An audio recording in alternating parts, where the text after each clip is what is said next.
Daniel van der Merwe. That's an excellent delivery by. Yeah, goes to Van Der. Goes on the shorter side. Van Der tries to lift that. And John takes it beautifully at that far leg. There you go. Oh, Albert rocking.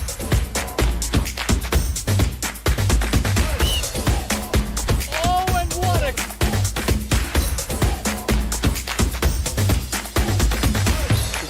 Oi! This time, he's taken. Oh, and this time he... How he goes about it. Daniel Beche and Kim runs down.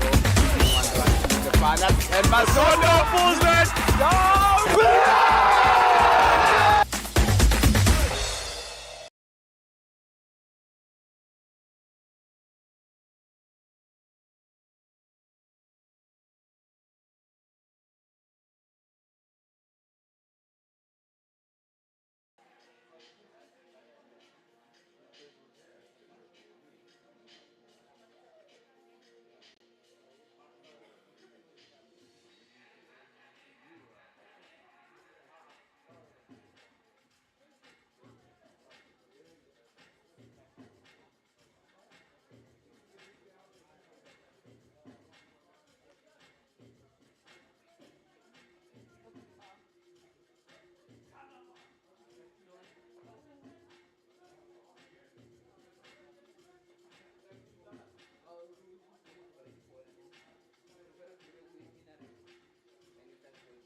Okay.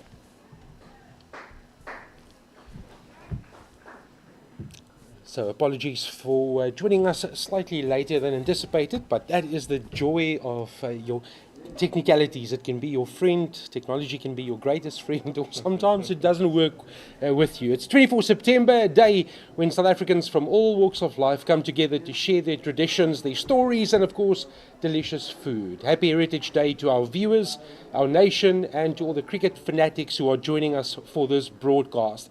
It's school holidays and an opportunity to forget about report cards where you might have dished out a yellow or even a red card to the youngsters in your family, but hopefully that was not the case, or maybe slightly limited. Good afternoon and welcome. It is match number 4 of the CSA Division 2 T20 knockout competition. Our visitors were outplayed in Polokwane, where they were comprehensively beaten by KwaZulu-Natal Inland by 73 runs. And the question is, can Limpopo front up to Eastern Cape Iinyathi, who will be making their first appearance in the competition today? The weather forecast predicted mostly cloudy conditions with a maximum temperature of 26 degrees. My name is Johan Ferreira, and with me in commentary is Otwa Bata, and on his social media his profile says tomorrow is another day, be sure to do better than yesterday, and that is exactly what Limpopo will want to do, better than maybe just slightly more than yesterday, but they are back. It is match number 2. I spoke to Gordon Parsons before the time, and they had a bit of disruption. Their flights did not happen. They had to board a bus.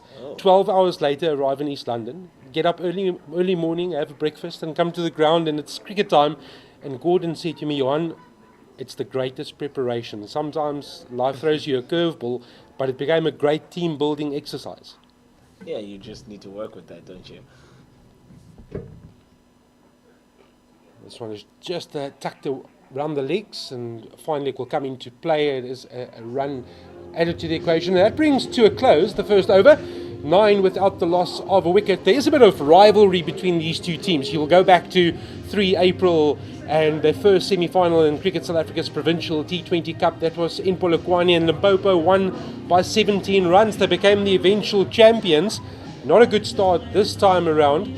And yeah, they are fronting up to the Eastern Cape team, who will be buoyed by a few acquisitions. And I must say, notably, they've gone to the stores. Tladi Bokaku is one name that stands out.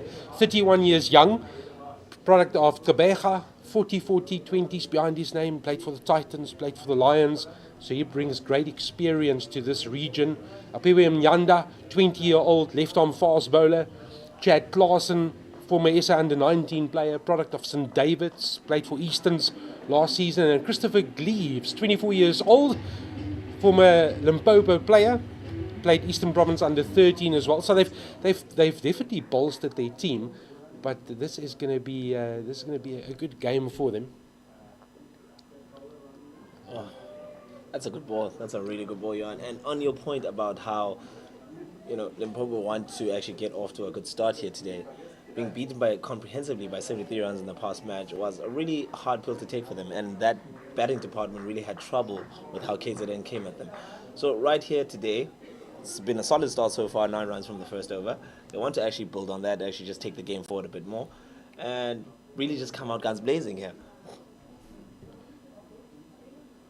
Slightly short, half a chance. You can't really blame the fielder there. Just dipped in front of him. It is going to be an escape. The bowler operating at the moment is Nico van Zyl, 25-year-old.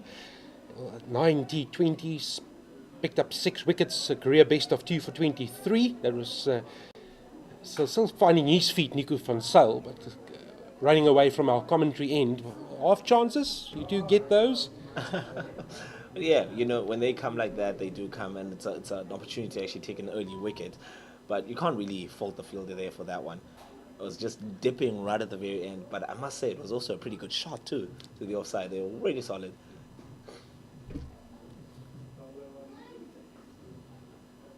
Oh, that's two legs. So we've just praised him, and for the start he's made, then he drops one down the leg side and capitalised on, and 4 runs added to the tally. Bright start this from Limpopo. Great to see I was talking about Gordon Parsons. What a legend of cricket, not only in South Africa, worldwide. He's made such a telling contribution as a coach. Tumelo Bodibe, who coaches Border, into the role, assisted by Rowan Richards. Both played professional cricket. I was talking to Tumelo earlier, and he said they just want to hit the ground running and do the basics right.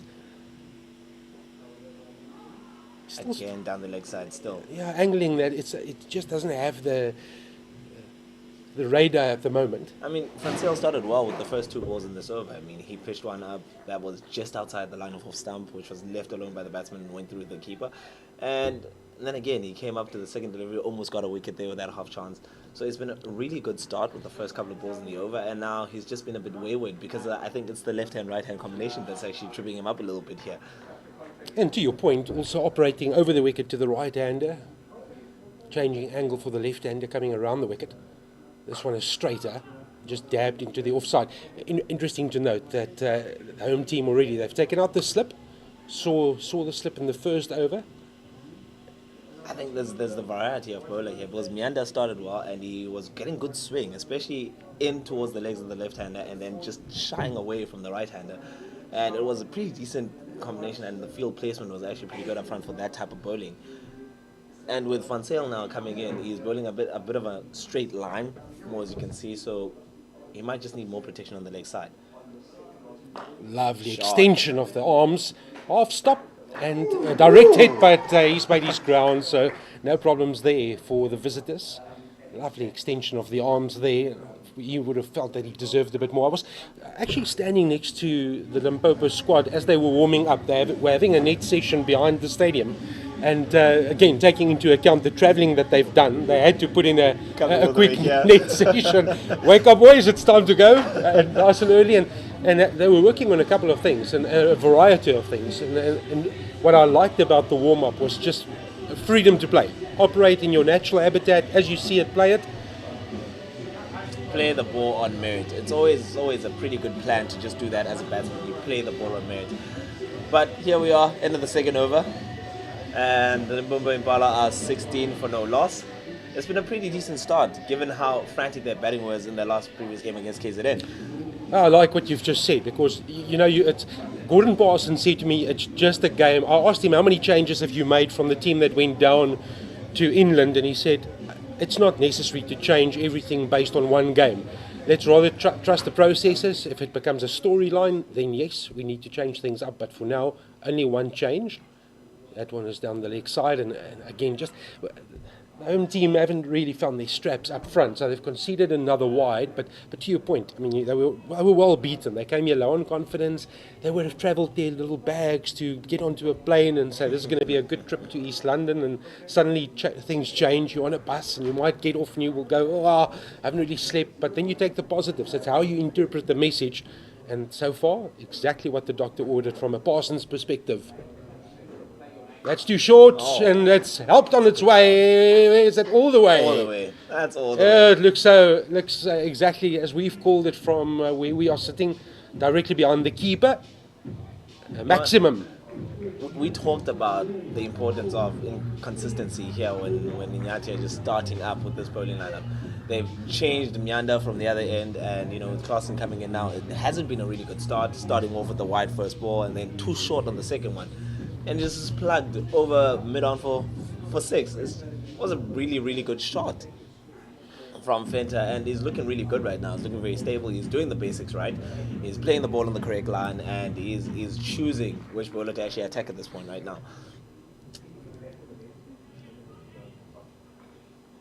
So important just to press the reset button. What's the follow-up delivery?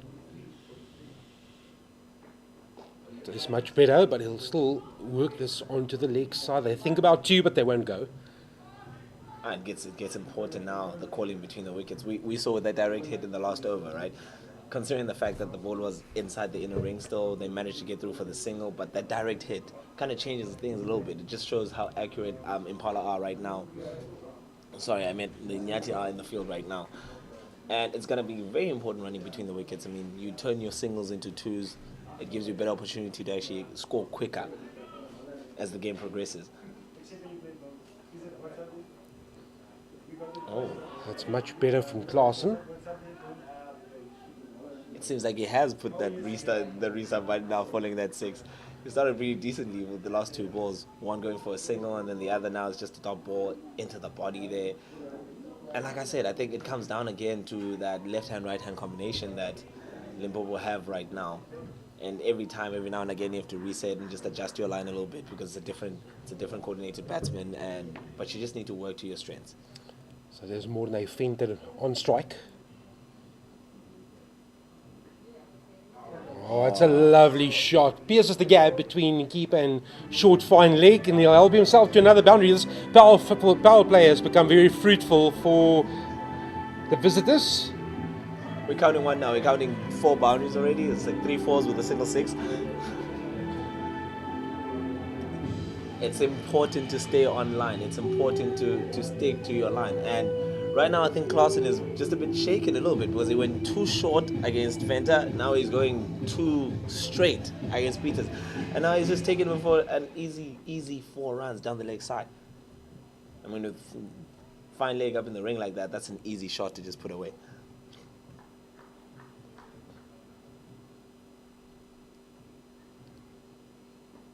Oh, it's lovely. There was just a bit of shape into the batsman, and then it hit the seam. And Kind of just shaped away a little bit, just a touch. It's not beautiful delivery. It was great. It was really good. So Klaasen, slightly expensive. 12 runs conceded off his opening over. The scores raced along to 28 without the loss of a wicket. So far, it's been a really decent start for Limpopo. And this is what Limpopo and Impala actually want coming from that game against KZN midweek. Shot. Well, there's protection.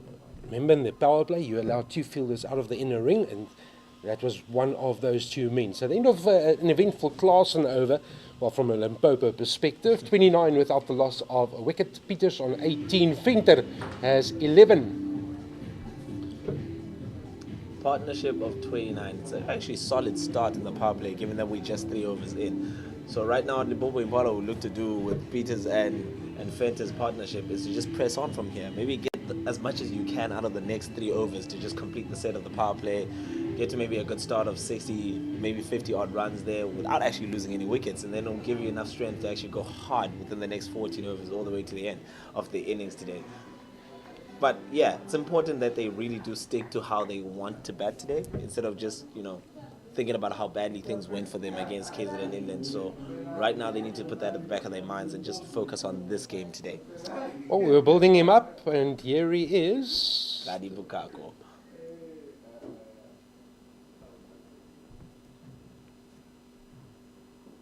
Starts with a short one, and again, they just haven't hit their lines today. That's another help me for 4 invite, which is gratefully accepted. Ladi Bukako won't be happy with his start in his new environment. Needs to be better, needs to be more accurate. Yeah, and you spoke about the wealth of experience Ladi brings to this side right now.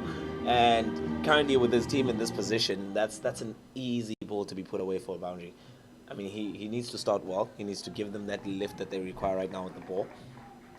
And we know how experienced he is. We know how good he is as a bowler, but he just needs to hit the straps immediately here. No change of field. That fine leg is still in the circle. Oh, he does a press repeat. He's lucky to get away with that because there's no protection beyond that fielder. And looking at that line, are they trying to bowl too straight to Peters, or is it just it just looks like they're being indecisive here against him, because with the field that he has, it shows every potential to be bowling outside the off stump. But they're going too straight and too much down the leg side here, and it's becoming easy shots to just put away for runs. Well, he's a dangerous weapon, Liam Peters. He scored 37 the last time he played against Border. His last 4 matches, all 4 in Polokwane. So change of scenery, which is always welcome.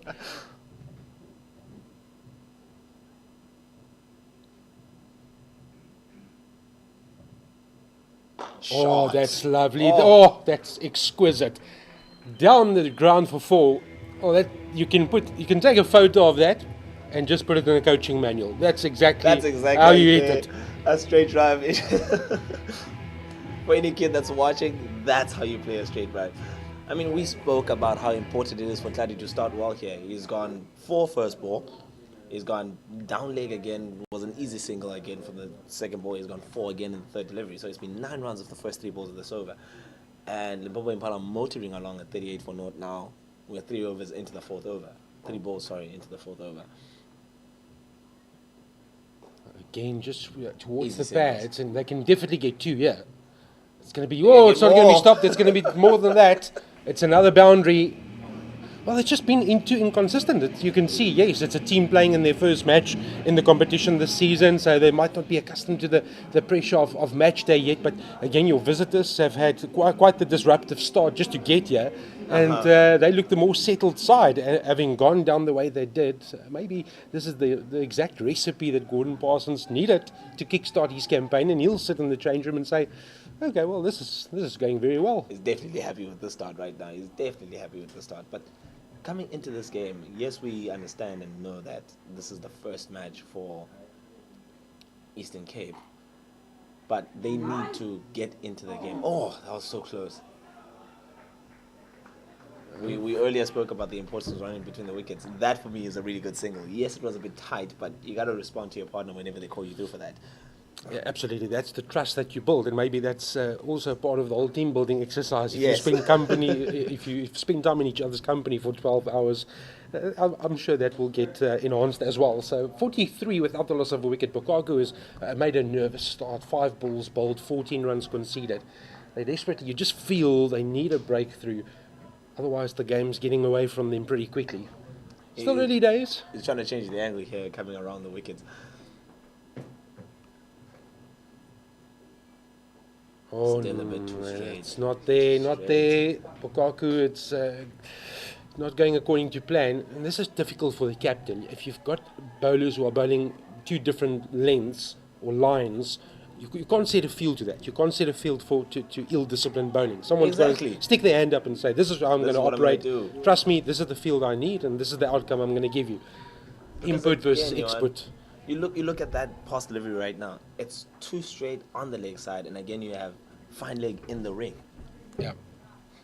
Yeah, good point. Try to maneuver the length there, but it is the end of another over that we won't talk about too much from a local perspective. And, well, at least 44 without the loss of a wicket. Limpopo doing pretty nicely. We talked about how Gordon would have wanted a good start. He's had it today. 44 runs, no wickets lost, 4 overs into the game. I mean, yeah, we're going comfortably at 11 runs and over here. This is pretty decent. And yes, you mentioned how important it is for Limpopo and Impalas to start well in this game. But given that Eastern Cape Iinyathi is just playing their first game, and the past result for the Limpopo team here, it's a bit of a win-win situation. I mean, Eastern Cape should be starting a lot better because they're not really under pressure here and under the pump. Yes, it's their first game, but they are playing a team that's very low in confidence at this point, given how much they lost their previous game. But this so far has not been a great start from the home side. Well, the ball is back in the hands of Nico van Zyl. He's now tasked with bringing this back. He's 1 over cost 7. And that's also, that puts the pressure on the captain to say, where do I go next? I'm leaking runs. I'm in a power play situation. I haven't established any breakthrough. What do I do next? What's my best chance of getting a wicket? Who's looked the most threatening? And maybe he said, Nico van Zyl, this is your job now. You need to get us this You need to breakthrough. get us this breakthrough. And it becomes difficult to be a captain in these situations. I mean, right now you've already done away with the slip, so you're not longer really in a position to be attack-minded. You're just trying to build up pressure and not accumulate any more runs. Oh, that's lovely, that's a good lovely. And Nico van Zyl says, yes, I am the man. You've come to me at maybe the wrong time because we're 45 runs down, but you've come to me at the right time. There's still a bit of movement. I can still use this newish ball.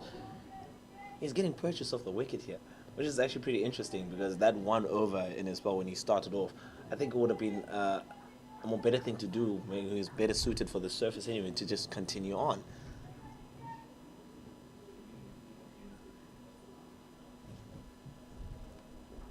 Oh, he's inviting that drive, that expansive drive, asking the right questions as Nico van Zyl. He's made the brightest start. So far, so good. 3 balls in, minimum damage, 1 run this over so far. Nico van Zyl is looking good. He's still getting a little bit of nip and shape. Yeah, for Limpopo, they're going to say, well, we've made the start. We've got the 45. We haven't lost a wicket, and there's 9 balls left off the power play. We need to make the most cash in while you can.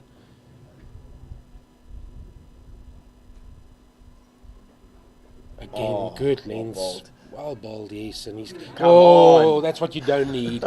You've done all the hard work and then you just... it's just a lapse in concentration in the field and an additional run added to the Limpopo tally. So 1 becomes 2 and that moves the score on to 47. I mean, you have a field covering that for that actual play. I mean, it's a bit of a thicket outside edge all the way down to a shortish third man here. But that should be an easy stop. It should be down to a single and not the second. It kind of alleviates the pressure a little bit now for the Limpopo Impalas. Again, outside off stump, very disciplined and well bowled by Van Zyl. He's really impressed. 1 ball shy of completing his second over. He's only gone for 11, and in the greatest scheme of things, you look at the run rate and 48 without the loss of a wicket in just less than 5 overs. He's certainly done his job. The problem is beyond the other side. They haven't worked in tandem to build continuous pressure. Yes, and also looking at the certain situation of Kadi's last over going for 15 runs. So far, it's only been 4 in this one. I think what they'd want to do now is not concede an actual boundary from this last ball. Just get out of the over. Maybe have a single here, maybe give them a shy 2 runs, but get out of the over without conceding a boundary. That's well bowled. It's very well bowled. Yeah, credit to Van Zyl. He completes his second over. It's cost only 11. The question is, what next? Because you've done your job. 48 without the loss of a wicket. What's the intent going to be from Limpopo as well? 6 balls. What's the team talk about now? To say, you know what, we've done well. We can afford maybe an additional shot or 2. If it comes off, great. If it doesn't, well, then we've lost 1 wicket in the power play. Would we have taken that? Yes, we probably would have. So, question time, decision-making time, and more importantly, who do you trust to bowl this last power play over? And the answer is Iinyathi, who is back in the attack. His first over cost 9 runs. That's the only over that he's bowled so far. Well, he started the game with the first over. Now he's ending the power play with his second. But you're right, Johan. Right now, the question is, does Limpopo go very hard in this last over in the power play to try and get the most runs that they can out of this power play right now? First answer is not even needed to ask, because it's gone down the leg side. It's helped on its way and it's 4 runs. Great start. This is what Limpopo wanted, and that's 50 up. Partnership of 52 runs of 34 balls, 7 fours and 1 6. It's been a really decent start. I think this is exactly what Gordon would be looking for coming into this game. Yes, we've had a terrible time with the bat in our last encounter. Yes, we've had a pretty drastic circumstance to get here on a bus, but we are here, we're playing, and this is a solid base to actually build on throughout this game. Apiwe Iinyathi playing his 5th T20 match. He's picked up 2 wickets in his short career, 20-year-old, still finding his feet. He's going to learn from this experience. Oh, definitely. What he'll give for a wicket now. That's better. It's much better. Can I direct it? So they're on song there. It's not the first time that we've seen that from the home team. I gotta say, Johan, the running between the wickets has been very impeccable from the Limpopo Impala. They call quickly, they respond well, they get through without any pressure on that single whatsoever. And if we look at the 2 direct hits that have actually occurred so far in the first 6 overs, both batsmen have been comfortably home. And Oddwa, coaches will tell you, 4s are great, 6s are great, but the value of singles must not be underestimated. Exactly. Rotating strikers is equally important. And especially now when you have a left-hand, right-hand combination, kind of messes with the bowler a little bit.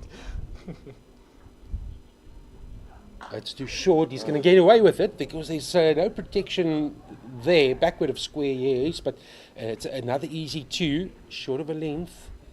It's Iinyathi, seeing if he could maybe buy a wicket. He had that fielder on the fence, square of the wicket, but still no reward, no success. And this Venter-Peters partnership continues to flourish. It's worth 55, 3 balls shy of finishing what has been a very productive power play for Limpopo. I think that shot from Venter was just, well, it was really not timed because he was looking to actually get that through towards back of square, just in front of square, instead of the mid-wicket region over there where it actually ended up. But it was a good short ball from Iinyathi. This time outside the off-stump. Oh, that's pierced the inner field. It's 4 more. Too much width. He went short the previous ball, he goes short and wide on this occasion, and he's punished through the covers for 4. I mean, that was a beautiful shot. Just stand and deliver, just wait on it and hit it right on the bounce. And he just gets it through with ease. Fenter looking really good in this partnership so far. 27 runs of 16 balls. It's really been a decent start. That puts it now at 59 runs for no wicket with 2 balls remaining in this power play. And we were talking before the over. Do they force anything? But they haven't needed to force their hand because they've been granted the opportunities to cash in. There's really been some loose deliveries out there today.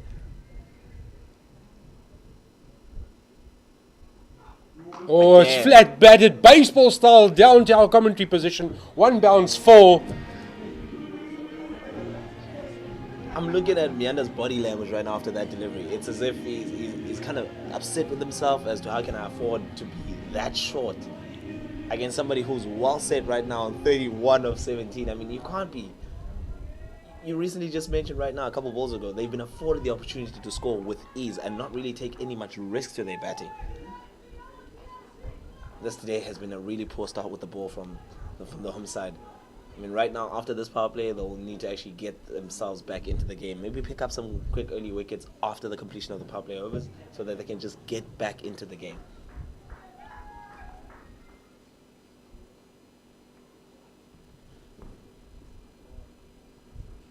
Much better, but the damage has been done, and that's the unfortunate part. Nyanda completes his second over. It's 2 overs for 24, his return, and the score is sitting pretty. Limpopo, the power play is done 63 without the loss of a wicket. What a time for the visitors. Regrouping back to the drawing board for the hosts. What do they do next? Do we see the introduction of some spin? It seems that way. Definitely. I think the best way right now is to try and squeeze what is happening here. If you're just joining us, yes, you're looking at the score of 63 for naught after 6 overs. You think when you come in to watch a T20 game and you're seeing a score of 63 runs, you think, yeah, that's been a very harsh power play on the bowling side. You think there's been a lot of risks to the batting. There actually hasn't. They've just been afforded the opportunity to score freely on all sides of the wicket today. It's just been some very, very timid and loose bowling, and it's been a rather poor start from the Eastern Cape Iinyathi, and right now they're going to try and mediate that, just try to get back online with de Klerk actually coming in for his first over and the first introduction spin in the 7th over of this first innings. Jay de Klerk, he has some family support because they're sitting towards our right and they all have de Klerk branded t-shirts on, so the environment. And I'm just worried a little bit that maybe we're just trying to actually defend more runs than actually trying to build any pressure at this point. We're offering too many singles because if you look at the inner ring, there's just so many spaces. We have 5 men outside the ring, 1 at deep square, we have 1 at deep mid wicket, and then you have your mid on and mid off, and then straight through at cover point. Oh, that's good. Good line, good length, and just pushed back to the bowler. Jay de Klerk has been pretty busy. He travelled to Bulawayo recently with the SA emerging squad. South Africa won the unofficial test series 1-0 and the ODIs 2-1. He was part of that squad. Good fielding. Still would have been 1, but that's good. It just picks up the morale, just shows, come on guys, let's get going, let's get cracking. You mentioned in the last over how important it is to actually pick up the singles. Right now, it's actually been a really good start from de Klerk here with just the 2 runs off the 3 balls. But rotate strike. There should be a single there. We'll take it. Half an appeal, but not too vocal from behind the stumps. That's normally a giveaway. You think what would happen in cases where the bowlers had every right to decide if they want to challenge DRS for LBWs? You always think it's out, right?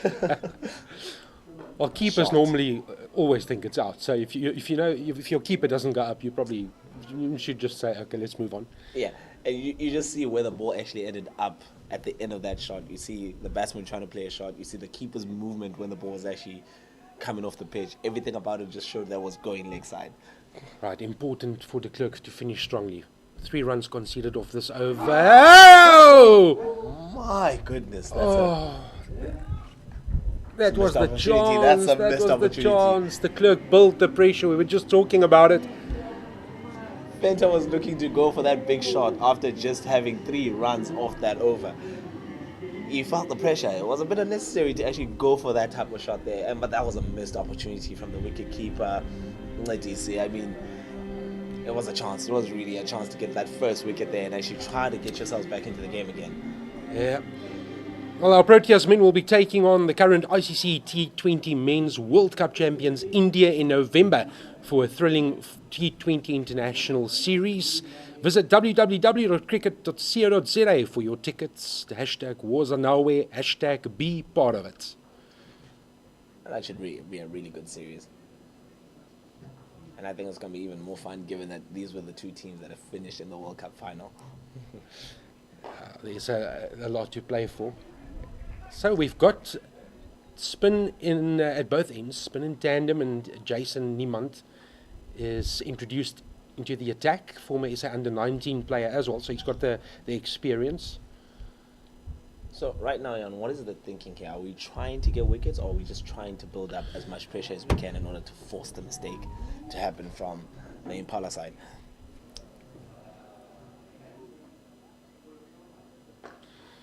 Yeah, so for now, you would look up at the scoreboard and you say, we've laid the platform, we've put the foundation intact. Now, what do we have in the bank? The power hitters need to come slightly later. We need to make sure that we keep putting, just knocking the ball into the gaps. There's a lot of space, and then make merry in the final couple of overs. They would have assessed the pitch and said, what's a good score? And where do we need to get to make sure that we leave here with a win? I think for now, too, it's actually playing well with spin. It's just a hint of turn right here, and it's late movement through the air. Oh, he's bowled him! He's bowled him! He's bowled him! There is the wicket they've been desperately searching for, and it has come from Niemand. And interesting now, we've seen less than 2 overs of spin. Suddenly the run rate has dropped with open gaps and the first wicket. So, conditions-wise, Limpopo will be making mental notes, physical notes. They'll be scratching walls, papers, anything they can get, and saying, right, this is where we need to go. There's turn on offer. And there was turn there, specifically with that delivery. Just bowled him around the legs too. Interesting situation now that they find themselves in. It's been a really decent start. Lost the first wicket with 68 runs on the board. We are into the 8th over now so far, but it's been spin on both ends, and that's the pressure that you were talking about. I mean, de Klerk did a good job up front with that opening over, just going for 3. He kind of just stemmed the flow a little bit post the power play, because we just looked at how well they were going against Seam. And with that, you think you need to go big, you need to start attacking, and there's no real point in it, and now you just lost your first wicket. It was interesting just to see the premeditation. Yes, the ball hit leg stump, and in hindsight, you can say that the shot was on, but was it needed at that stage? Just to assess the bowlers. You've just seen spin at the other end, Jay de Klerk doing a fine job.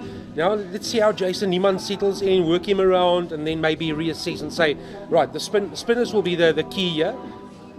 But they would have had their game plan in mind, and they will be happy with the outcome. Let's also not take away an opening partnership of 68. That if you gave that to Limpopo on the way here, I'm telling you now, they would have taken it hands down and said, we'll see you in over number 8. I'd gladly have taken it. I mean, looking at the past result, going down by 73 runs is a lot, especially in this format of the game. Having a solid start of 68, yeah. You'd also think that is definitely something to build on, especially having 68 into the 8th over. It's not like we've wasted 10 overs getting to 68, no. It's slow through the air like this. Niemand has already picked up the conditions quickly. So it's Heinrich Pieters who has joined us at the crease. 22-year-old, born in Johannesburg, also a SA under-19 player. Actually has a very good pedigree, this young man. He'll be off the mark. Just nudges this one onto the leg side, thinks about 2. But he was part of the University Sport SA team and scored 62 against Ghana in Accra in March. So he's the real deal. He can play. Yeah, and it is in fine form currently. And that's why actually now he's coming in at 3. I think the idea is the fact that we've had a good start. We just need to push on a little bit more. And given his stats, he's a really good player against spin too. So this is really not a bad idea from the coaching staff with Limpopo Impala to just bring in Heinrich at 3. Well, the spin on both ends. Now we're just looking to gather runs in between these overs so that we don't just lose our momentum going forward. Odwa, so if we look at the scoreboard, everything that happened in that power play was almost disastrous. Suddenly, you take 2 spinners, they bowl 2 overs, 1 for 6, and things look a lot more different. Isn't that the beauty of cricket, though? The storyline can change so quickly. It really does take an over. Just to build some pressure, execute, get the right outcome, and the game and the complexity, I won't say it's changed yet, because Limpopo are still in the driving seat, but it looks better from a Eastern Cape perspective. Yes. I think them in this position, having a wicket so early outside the power play, they would have taken that because they were a bit under the pump with how badly they actually started in the power play with their seamers. But right now in this position, they actually have a foot in the door somewhat to actually get themselves back into the game. Was that another chance, though? Well, Jay de Klerk is he is really loving life. Well, not from an outcome perspective, because he would have felt that he should have had maybe 2 sticks. It's a leg by. Looking at that much turn right now, would it not be a good idea to attack with a slip? Oh, I like this from Jay de Klerk. He's on the money. I think right now you Good have... question, Otwa. Good question. You have Andrew coming in early, you have a new batsman out there. I'd bring in my slip right now. It just offers you that extra opportunity to actually be taking wickets. And again, you look up at the scoreboard and you've done all the initial work, but the spinners, they get through their work rate very quickly, especially if there's no boundaries. And you look up at the board and you say, but we've been going at 10s, and suddenly that scoreboard has dropped down to 7s or 8s or maybe 6.5s. Now we need to do something out of character. Force the pace, force the issue, lose a couple of wickets, and the complexity changes. So you've got to be so aware of the games within a game. And we talk about the importance of strike rotation. This is now that time in the game where you need to be looking for your singles. More than anything else, you need to be really looking for your singles. And that's a really good run over there. We spoke about the importance of how it will be to call for those runs and to respond and to immediately go through. Because you don't want to be caught ball watching and end up being run out here. De Klerk has raced through 2 overs. It's only cost 6. He had a chance to get at least 1 wicket. The other one was a leg by, almost a chance for the keeper for a second stumping, but didn't materialise. Niemann's 1 over has cost 3. So 3 overs, 1 for 9. That's this segment, this little segment that we're working in now. We're into the middle overs, and it becomes more important now for Eastern Cape to actually fight their way back into this section of the game. I mean, they were expensive up front with the ball with the seamers. Right now, their spinners are offering them something to actually get themselves a foothold in this game today. It's been a really solid start with the first 3 overs here. And coming into the 4th over of this tandem bowling, and it's been going well both ends. Niemann's continuing. This is the second over.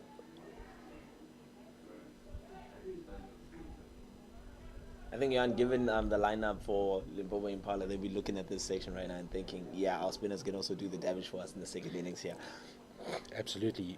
We just need to start better with our seamers up front, and then would be well and truly into the game. They always say you judge a pitch when 2 teams have batted on it or bowled on it, depends on what side you want to look at. But I think they spot on. Yeah, this is the right combination and the right pace. Take your signals as they come. It's important to just keep that scoreboard ticking across, even throughout these difficult times in the game, because they are looking for 2, but turning it down there with that ball straight to mid-wicket. Is that Clausen coming in very quickly from the boundary? Keeps it down to 1. Really solid fielding today. I must say, as much as things have gone awry with the ball up front in the opening 6, but the fielding from the Eastern Cape Iinyathi has been really good today. Yeah, but I agree with you. Bar 1 or 2 little small mishaps, but for the larger part, they'll be happy with their first outing and what they've put together. They're also working very hard before the start of the match. They had their rights. It's their home ground. So they had the warm-up session here in front of the commentary booth, and Limpopo were in the nets on towards the right-hand side of the commentary position, and then all of them accumulated, and they had their various catching sessions. Talking about catching, you're not going to catch that. It's into the people. What a shot that was. That from me was a bit too short. And now you've built up that pressure. You've built up that pressure with one delivery. It just changes again the complexion of the game. It's what you talked about. You continuously build pressure. It will give you the opportunity to take wickets. But when you offer a freebie like that, you alleviate all that pressure built up in the last 3 overs. And boom, you're gone for 6. Well, Fender's going to say, no more of this. changes the length, and still another single. So Venter has been very productive, 43 of 29 deliveries, 4 fours, 2 sixes. That was his second maximum. Brings to a close the second Niemand over. 2 overs, 1 for 14. You would have taken that. He's taken 12 wickets in T20 cricket. Best analysis of 3 for 29. But 84 for 1. Can you believe we're halfway through the first innings of the match? It's incredible. We've been really treated on this Heritage Day in South Africa, and I hope that you're enjoying it with your family and friends, wherever that might be. It really has been a really good 10 overs here. And 84 for 1 after 10. I think Gordon and his team would be looking at that and thinking, yes, we can really push on from here and actually get a really decent score in the first innings of this game, and then do our best to try and win it with the ball in the second half of the innings anyway. The clerk continues. He's bowling his third over. So do you go through? Do you bowl him out? Is another question. I think given how things went within that first 6, it really wouldn't be ill-advised for him to actually bowl out. But at the same time, I think hold him off a little bit for that time when we get into the phase of the game where Limpopo want to attack hard between the 15th to the 20th over. For Limpopo, I guess the question would be, where do we work the clerk to get the maximum result? So yes, there's enough singles and twos around. Where's the boundary option? Because you've got 2 fielders protecting straight, mid on and mid off. You've got a sweep on the offside. You've got 2 leg side fielders protecting the boundaries, and he's not giving you much. You really have to work for your runs. That's been one of the key ingredients to the Clerk's bowling today. 2.3 overs, 0 for 10. The 0 column, it's worth more than gold. It should have been 1, maybe 2, but there's no should-haves and could-haves in cricket. There's no comment section. It's what's written in the scoreboard, but he's done his job. He's building the pressure. Should be 2 there, should be 2 there. Ah, that's good running. That's great really good running. Putting pressure on the fielders out wide. We actually spoke about the position. They're so deep all the way, kind of watching the boundary line. And we speak about the gaps that's in between this field, right? And there's a easy 2 runs over there. It kind of makes the captain then on field think, are we a bit too deep? Are we trying to be more negative with the field? Can we maybe bring somebody up into the ring once, and then that will kind of change the field dimensions again and offer up another opportunity to score more runs. Just Good waits fielding. slightly longer and then nudges it, but there's a short third man in place. So it's good awareness, good field setting and execution from the clerk. I think that's Bukako out there stopping that ball.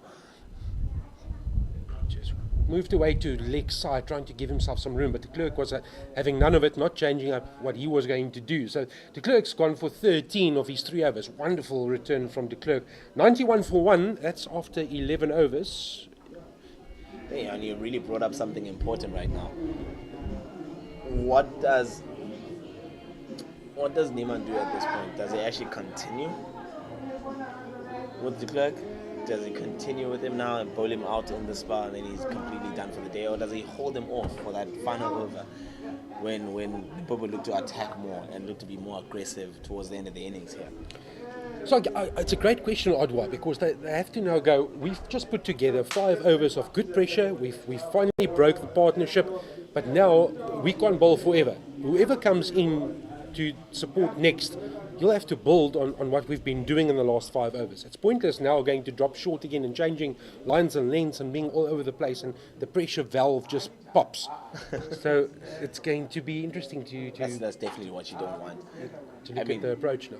You look at the last 5 overs, you look at the first 6 overs, the comparison, there's only been 1 boundary in the last 5 overs completely. The pressure's really now on Limpopo Impala to make the play.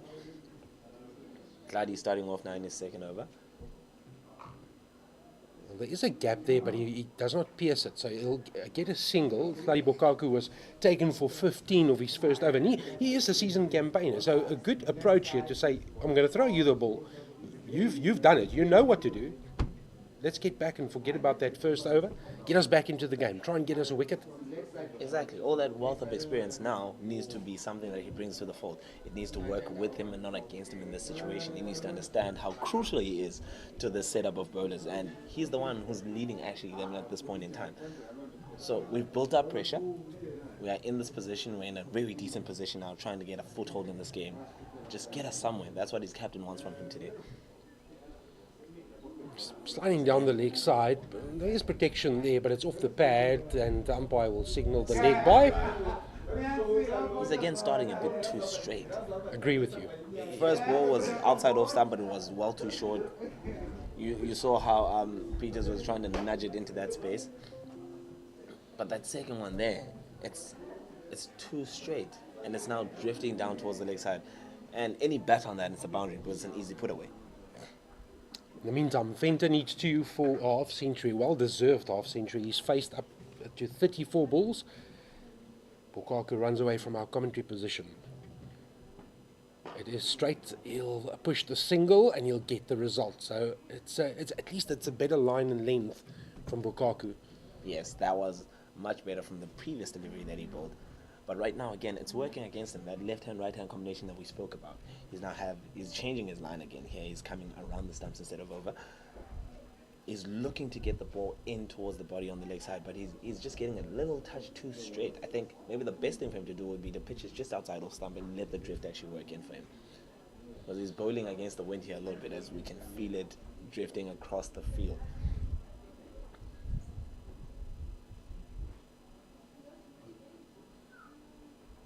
Gives himself some room, goes the aerial route. It won't even carry halfway. But the intention is there from Heinrich Petersen. They don't want to let Bukaku settle. I think the central idea would be to actually go hard against him more, because his first over went for that many runs of 15, but he's been decent so far. He's got 4 balls in this over. He's only gone for 3. It's really been a good return for Bukaku.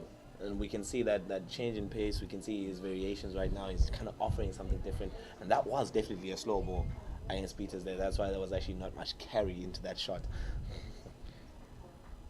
Very important 2 deliveries for Bukaku. Venter 1 shy of a milestone. And he works it onto the leg side, and he thinks about it too, and they will convert it as well. And well, the Limpopo dugout will be ecstatic for their man. Time to raise the bat, and he deserves the applause. The 51 has come off 36 balls, 4 fours, and 2 maximums. You look at that right now, Jan. You look at that. He's faced 36 balls. He's only had 10 dots. We talk about the importance of taking your singles, taking your twos when they're on offer. It's not always just about power hitting and getting the boundaries, but 51 to 36, very well played. Yeah, well batted. Well, well Venter 5 runs shy of his highest score in this format. I think he's definitely going to eclipse that today. He's looking Ooh, the part. what have you done? What have you done? We know the commentator's curse. If he doesn't get there, I'm going to give him your number. In the meantime, it's a better return. You spoke about it, Bukaku. He conceded 6 on that over. Still, the scoreboard is very fruitful from a Limpopo perspective. It's 98 for 1. 12 overs gone. Bukaku 2 overs for 21. Venter on 52. Petersen on 9. Solid second over. If we look at how he started from that 15 runs in the first over to come back and return for 6, yes, and he's actually bowling to one very set batsman. Yes, I know is just a bit new at the crease, but he's also had enough time. He's faced about 11 deliveries already out there. So pretty much in line with what we require here. And I think he's bowling out with de Klerk. Yeah, de Klerk is returning for his final over in this spell. Not for 13, he really does deserve a wicket. But it's been a really, really solid bowling performance so far in the last 3 overs. Can he just finish it now and get off the spell with the 4th over and not concede much? Again, room given. This time de Klerk sees him coming, fires it towards the legs, and the result will be 1. Now, de Klerk's been excellent, really. The scoreboard could have looked a lot worse from the Eastern Cape perspective had it not been for his intervention. He's been on the money, experienced campaigner, pulled it back very nicely in tandem with Jason Niemand. Let's not forget to also give him the credit. Well, this is an important single for Petersen. I'll tell you why. So 5 of his last 6 innings, he's failed to reach double figures. He's now on to 10. That is on to 10. So that's an important little important. psychological moment for him. It does put him like that, and he now stops to think about it, and he focuses on what he has to do now more. Doesn't need me to remind him as well. Cricket is a numbers game, and I mean, It really is, you know, but Odwa, that's exactly cricketers why say I they love don't it. know their numbers. They know their numbers. They know exactly what's happening. They always know, but you try your best to actually not think about it as you're going out to bat, because if you start to think about it, you'll dwell on it a little bit more, and it's gonna change how you play. Dropped a good slightly shot. shorter, but it's again a good outcome for de Klerk. So the 100 is up as well. 79 deliveries for Limpopo to get the three-figure mark. De Klerk 2 balls shy of completing what has been an excellent spell. It really has been an excellent spell. And you mentioned, you were saying something very important at during the first couple of overs in the power play, how it was so important for Eastern Cape to bowl in tandem with each other. Those bowling partnerships are as equally as important as the batting partnerships. And Niemand and de Klerk really did a fine job in that middle period there after the power play. I mean, considering the fact that we were sitting on 63 with no wicket, and now we've completed another set of 7 overs. Rooney went for about 40 odd at this point. He goes for the sweep. Is that the straight one? The umpire says no. Oh, how's that for the hand coming out of the pocket and not giving it and saying it was going down leg? That would have been a nervous moment. I think de Klerk feels very hard done there a little bit. His body language says, but how is that not out, umpire? Don't you hate it when my umpires do that? The sense of humour that they have. It's like I'm about to give it out, but no. But Jay de Klerk, you get up for a milestone and you applaud a 50 and a 100, but in the wickets column it says nothing, but he deserves a standing ovation. 4 overs for 18 in the context of where he started bowling. You've got to applaud his effort. So Jay de Klerk, well done to you. 4 overs for 18. Exciting men's domestic T20 is scheduled to start on Friday 27 September, 6 p.m. at the TP World Wanderers, where the defending champions will take on the Yitske rivalry Momentum Multiply Titans, with an essence that ignited hometown pride. The season promises not to be pure cricket, just to be pure cricket excellence, but also a celebration of communities. Share values and the passion that unites them. We call all the fans to rally behind your team as players gear up to showcase their prowess on the field. Visit www.cricket.co.za for more information. #Wozanawe, be part of it. You really get into the feel of cricket. Our women's team did a great job in completing that series win against Pakistan. Our men's team have just played against Afghanistan in the ODI series. There's so much cricket going around the world and so much international cricket coming to South African shores. And here we are in East London. Very privileged to bring this game to you. Nice, it's a full Yorker type delivery from Lukaku, who's pulled it back as well. First over cost 15, the next one went for 6, and now a good start to over number 3 for him. I mean, who would have thought South Africa would be playing in an international ODI series against Afghanistan? Right now, I mean, Afghanistan have been treated like an associate nation for years, but they have a solid upbringing right now. They have a really good coaching staff, and they're playing a really, really exciting brand of cricket. It's actually been very interesting for them. They really have been good. I mean, they were in the semi-finals of the T20 World Cup just this past couple of months. They've been an exciting team to watch. Again, room given. Oh, that's massive. And that's That 6. is massive, massive, massive. Up go the arms, the extension of the arms to signal the outcome. Venter goes to 61. I think that he fell for that trick a little bit. I mean, Fender gave himself room there, and then he offered him the width to work with. He was a touch too short again in that situation. But in those cases, you're like, as a bowler, what do you really think, and what goes through your mind when you see the batsman premeditating a shot like that? When they move, they give themselves too much room outside the off stump. You think, do I go too straight? Do I go a bit short? And where exactly would I not get punished? Oh, I can tell you one thing: if it makes a sound off the bat like it did there, you don't turn around. You just face the other way. It's going up again. It's going. It's gone again. Back-to-back sixes for Venter. He's passed his highest score in this format as well. He's making merry. What a time. Clearly, I didn't jinx him. No, you didn't. You did not. More than a Venter, you little beauty for Limpopo. I think Fender has just decided right now it's the time that we get going. We need to push up to a really good score that we can defend on this ground. So I'm going after it right now. And I think he's selected that, making that decision to select what bowler that you want to go up against. And Tladi had a really, really poor first over, starting up with the 15 runs. He had a decent return with the second over going for 6. But this one so far, it's been 3 balls. He's gone for 12 already with 2 back-to-back sixes.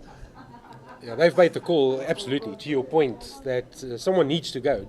De Klerk was definitely has to be fantastic. They couldn't take too much of him. Went for 4 and over. This is where they've called it. Does he go 3 in a row? It's full. Lucky to get away with it. Lucky to get away with that. That's a full toss length. I mean, that could have disappeared anyway. 3 fielders on the leg side boundary, and always difficult to hit those full tosses that dip. Try and get that away for 6, but could have had a different outcome. Maybe Venter was expecting the short ball. And I think Venter going straight is a better choice here because we can feel the wind going across the field from right to left. And it's just coming behind the batsman, so it's just going across the line of the actual field. So now he's thinking if he goes leg side, it's going to be flying into the wind. So it might hang up more a little bit and it might offer an opportunity to be caught out there in the deep. So that's why he's just not trying so hard to play square of the wicket. He's just going straighter and straighter, and it's been really good shots straight at the down. Yeah, and he's been extremely good with this flat bat shot. He's introduced that a couple of times. This is full again. That's much better execution from Bukaku. He's got it in his toolbox. Maybe just needs to settle in, find his way in his new home, new conditions. But he's a seasoned campaigner. But you've got to give credit to Morne Venter, the way that he's approached this, and he's just said, "I'm going to give you no respect." You just look at how his body language is when he's playing these shots. You just look at how he's doing today. In comparison to that loss against KZN, I mean, they were nowhere starting off with the bat. But today, they just look like they're in touch with themselves. But you know what? We need a really good performance here. And they're bringing that to the table. Oh, that's excited and full and Venter. If he has that if he had the replay, he would say that needed to disappear and go far. But it does turn into another double, so 69 to Venter. 117 for 1 is the score after 14 overs, and just an opportunity to talk some international cricket while we're on the topic. Our Proteas men will take on Sri Lanka for 2 test matches and a full Pakistan tour this summer coming your way, with your favourite Pink Day taking place on Sunday, 22 December, 2 o'clock start. That's in the afternoon, not in the morning. Get your tickets on www.cricket.co.za. Hashtag Wars on Our Way, hashtag be part of it. Sri Lanka beating New Zealand in the first test. Who would have called that? You were talking about Afghanistan and South Africa. Afghanistan and New Zealand, they watched each other and played cards for 5 days. An entire test match raining out. And here's Sri Lanka, and they take New Zealand and they take them all the way and they beat them. And so exciting international cricket coming to South Africa, and I can't wait. You look at the test table as well. Sri Lanka sitting in 3rd position. You've got India, Australia, Sri Lanka. Oh, and then you've got that. That's 6. That's big time. So Peters just thought, you know what? I'm not watching Venter do this alone. I'm going to take down the spin of Niemann here. So that's what you really needed, someone to actually go against the spin. So Niemann is coming back for his second spell, his first ball into his 3rd over, and he's just launched down the ground for 6. And we talked about, I think the decision is, let's go straight, because it's a better shot, it's a more controlled shot to go straight, and that was a beautiful shot for 6. This time tries the sweep. It's fired down the leg side, and a wide is called by the umpire. But Peter's also showing his intention. I mean, we speak about bowling partnerships. The same applies to batting partnerships. It's good and well having a Venter being the aggressor, but you do need the support from the other side as well, which has now come from Pieterse.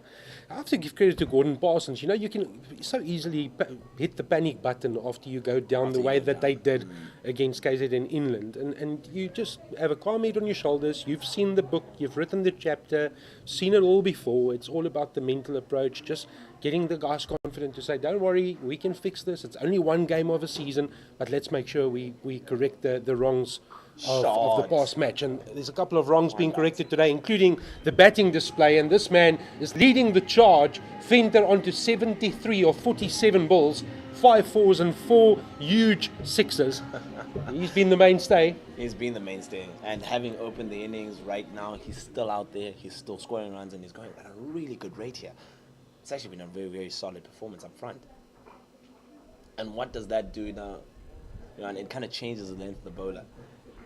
He went 2-4, got punished for 6 straight down the ground. The next ball went for wide because he was trying to dart it in at the stumps at leg side. It was just drifting. So each and every delivery now, Niemann is thinking, I need to do something different. I need to do something different because it's under the pressure. It goes straight again, and it will. Will it, 6 more. Is that 6? It is 6.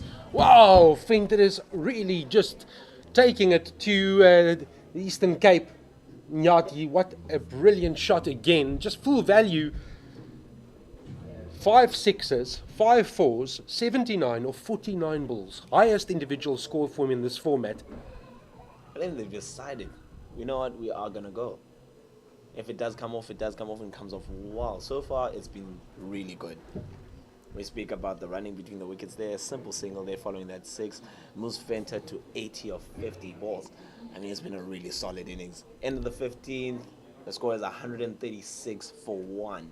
Yes, that's 136 for 1 after 15 overs. It's been a really good performance. You can't go down by 73 and then come here and show up like this. It's all about the mental fortitude. You spoke about that, and it really is good. Just look how quickly that analysis changed. Niemand was brilliant in his first 2 over spell. Now 3 overs, 1 for 33. It's down to the business end of the Limpopo innings. 5 overs to go, 136 for 1. I'm not putting you on the spot, but I'm going to ask you, just from what you've seen, barring Venter still stays for a while, because that can also change. Are we looking at where do you think Gordon Parsons will say, you know what, we've made absolutely full value and full use of the conditions? Where are you calling it? 5 overs to go, 30 balls? I think having started with the first 6 and seeing 60 runs, I think they'd think anything above 180 would be a really decent total here. But then again, we don't know how well the pitch is going to play in the second innings. So it would be important to try and push your best at this point. 50 runs from the last 5 would give you at exactly 186. I think that would be a job well done up front, especially coming from that loss against England. But, you know, it's been difficult prospects, and you spoke about the mental fortitude of that, having the difficulties in traveling to get here and to show up today and be in this comfortable position. They are well ahead in this game.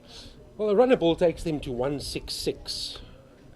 I'm sure Gordon Parsons will say anything under 180, we wouldn't have done ourselves justice from where we started the last 5 over spell. Also considering that you've got 9 wickets in hand.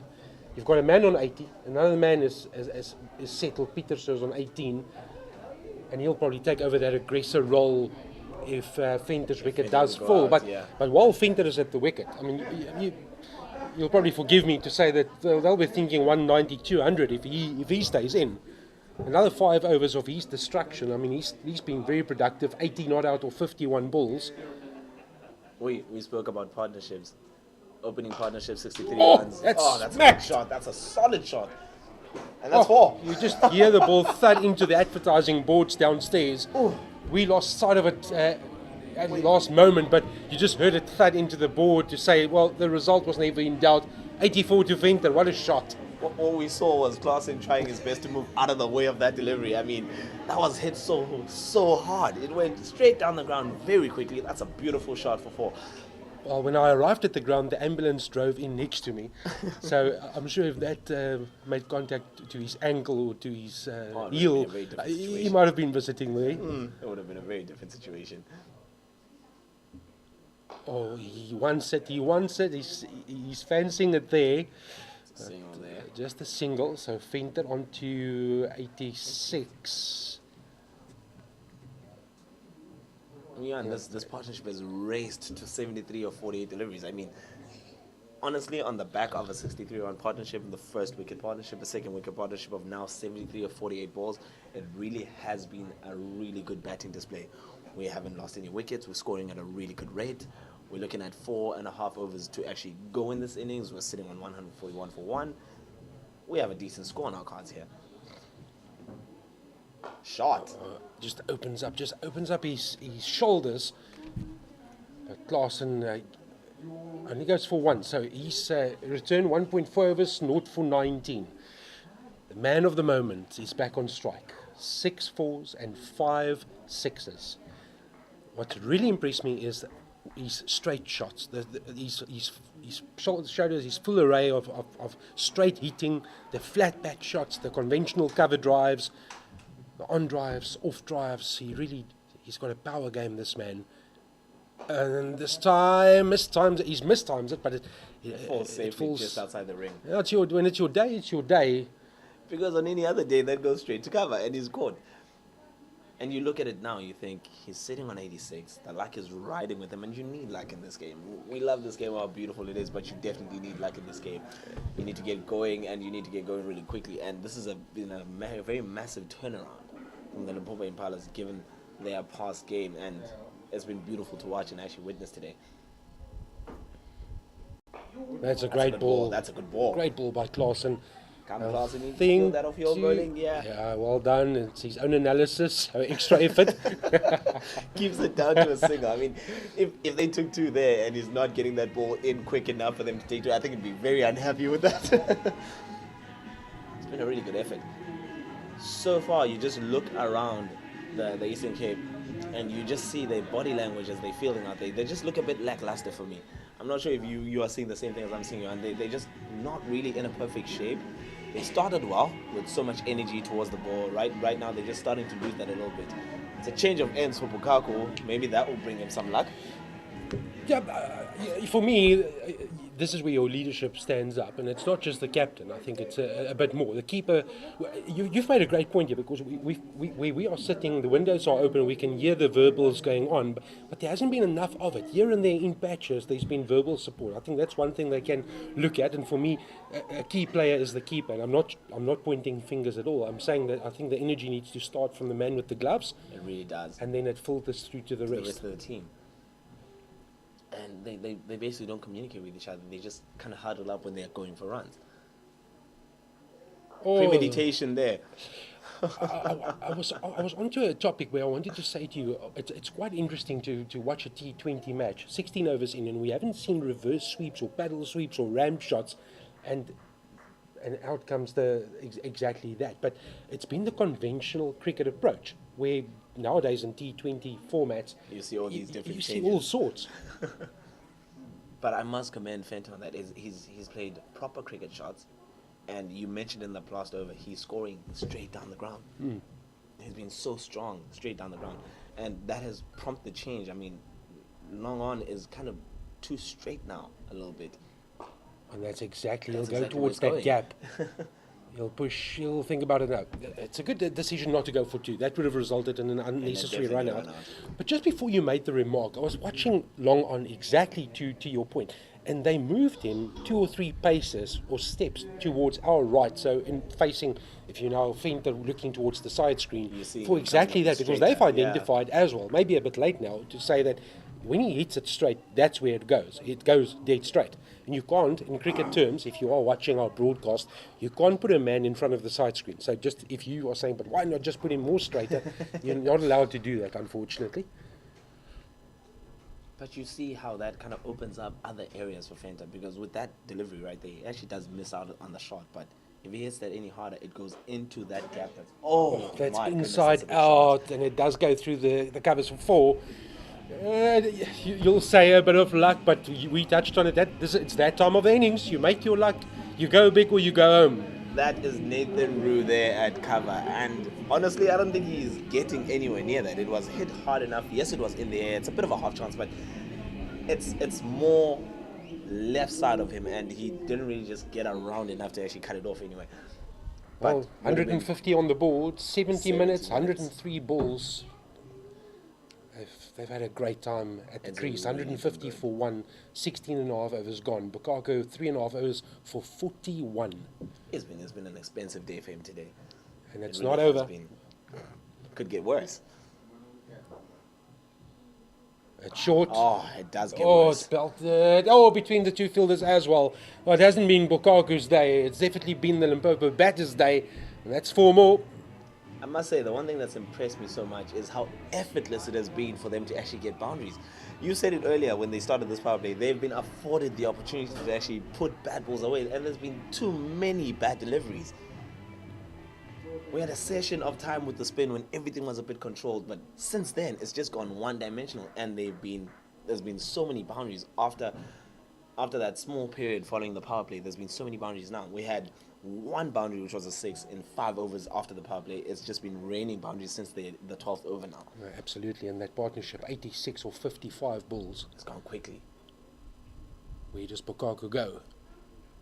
Oh, it goes for an almighty whack, but it goes towards the fine leg boundary, and this time only a single. Very good fielding down on the ropes. It's good feeling to keep it down to a single, because I mean he was much wider and square. He was not a bit fine, at fine leg. He was just a bit square, looking at that shot that goes across field. But to come around and actually just keep it to one, that's good work from Klaassen. I always speak about the number of boundaries actually scored. 9. There's been 9 boundaries since the 12th over. It's really been a flow of runs. It's 5 sixes and 4 fours. I mean, wow. Venter on 87. Last time Bukaku will be in action from a bowling perspective, gives himself space, tried to maneuver the room. He should have just stood still. Stood still. If he stood still there, he's taking that exactly in his Absolutely. strong zone of going straight. And that's over been his the head own. of Just stick to your process. Bukaku, 4 overs for 47. That's been his return today. Not the best day at the office, but it's been difficult. Bar de Klerk. The rest rest has have struggled gone to for runs. contain the 3 batters that we've seen on show today. 156 for 1 if you've joined our broadcast with 3 overs to go. We're in East London. It's T20 time, it's domestic cricket time, it's international cricket time. Perfect weather. Perfect weather for a game Absolutely. today. It's just been beautiful. So it's school holidays as well. So 10 lucky students stand a chance to win up to 100,000 Rand towards their outstanding tertiary fees by simply attending any of the CSA T20 challenge matches. Visit www.cricket.co.za or our social media pages for more information. T's and C's apply. Hashtag Wars on Our Way. Student Challenge. Hashtag be part of it. And we are a part of it. I must say that is a great incentive. I mean, you always look at how difficult it is to get funds for tuition when you are a student at varsity, but 100,000, that will put you off very nicely. That's You massive. Kind of just kill off the debt. It is massive. We actually are here for all the innovations and changes CSA is making with each passing season. It's been beautiful so far. It works well. We've seen how things are with the Betway SA20 as well. So this has just been something incredible. Oh, you go. Oh, that's it. We can't say enough of it. We've just seen it again and How again strong he and is in again. that zone. 94. That from is 56. Venter's zone. My goodness. If it's up there, it's coming back straight. That's what's going to happen. I heard David Miller once say in an interview, if it's in the V, it's in the trees. That's exactly where it goes. I mean, that was a beautiful shot down the ground. And right now, Myanda is really not looking like he's having a great time. His body language says it all. I mean, you can't be coming in, you look tired, you just look drained. And every time you get hit for runs, your body language just changes. 1 hit away! Is it going to fly? And that's 100. It's 100! What a 100! What a century from this man. Stand up and applaud this innings. You won't see much better, not only at this ground, but also in this format, in this competition, in this country. What an innings. 59 balls, 4 fours, 7 sixes, and a partnership that's now worth 100. Pieterse 30, Venter 67 on the contribution side, and 3 extras. It's milestones, it's celebrations, it's Heritage Day, and Venter is loving life. Johan was sitting here saying Venter's highest score was 58. Look at this today. 100 runs of 58 deliveries. I mean, 7 sixes. Wow, what an innings. What an incredible innings. It's short Shot this time. again. You can't blame Nyanda for saying, He's just trying to I'm be not different." pitching it up. It pitched it up twice. He's gone for 12 and 2 balls. I mean, yeah, I definitely also think maybe it's a chance to go short. We spoke about what score they were looking at right now. 169 for 1 with 3 balls to go in the 18th over. Yes, all of a sudden now 180 looks very simple to get there. I'm concerned that Gordon Parsons is going to say, gents, I've got bad news. From now on, we travel by bus. Every day, because clearly that gets us into our work system. I mean, goodness me. You can't have asked for anything better. He really could not. No, As a coach, not at all. Coming on from that defeat, it was a massive defeat. 73 runs in T20 cricket is a big margin. Coming here and being the away team, you can't have asked for anything better, and this has been beautiful from his boys. Absolutely. It's slower Shot. ball. It's up in the air. It's up in the air. It's going to bounce short. Didn't get all of it, Pieterse. Intention was there. Approach definitely correct. It's that time. It's happy hour in East London. I mean, at first, when you hear the sound of the bat, you think that's going all the way. And then it just drops short. And I think maybe there's just slightly a little bit of late movement from Glady at the boundary. I don't think he picked it up early enough to actually trying to get around to get that catch. But what can we do? He manages to keep it down to 1 run.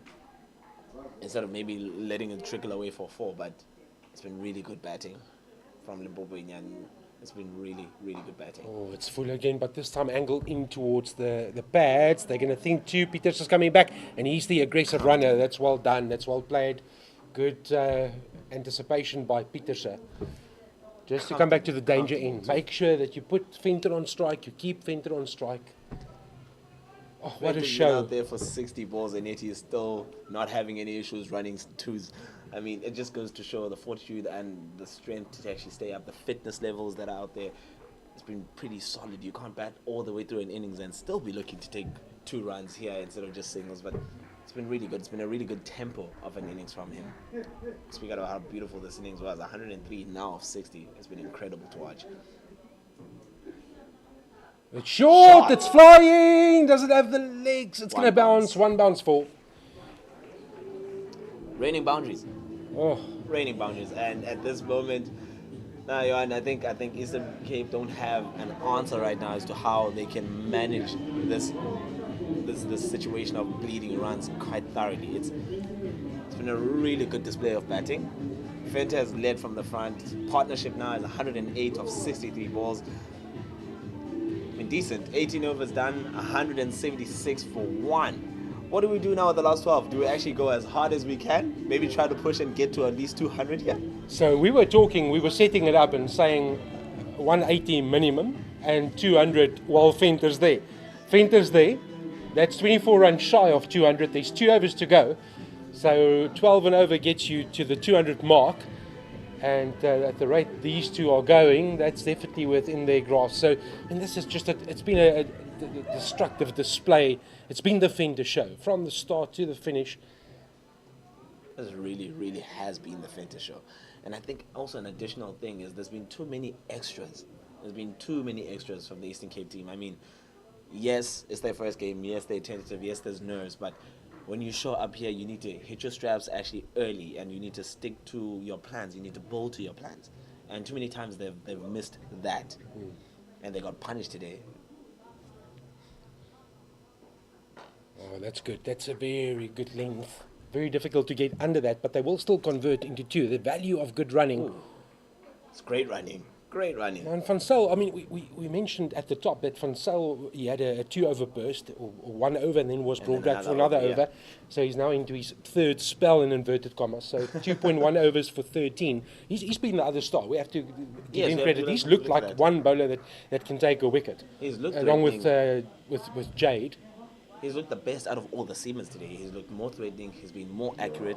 He actually has had 1 wide in what is now 2.5 overs, essentially.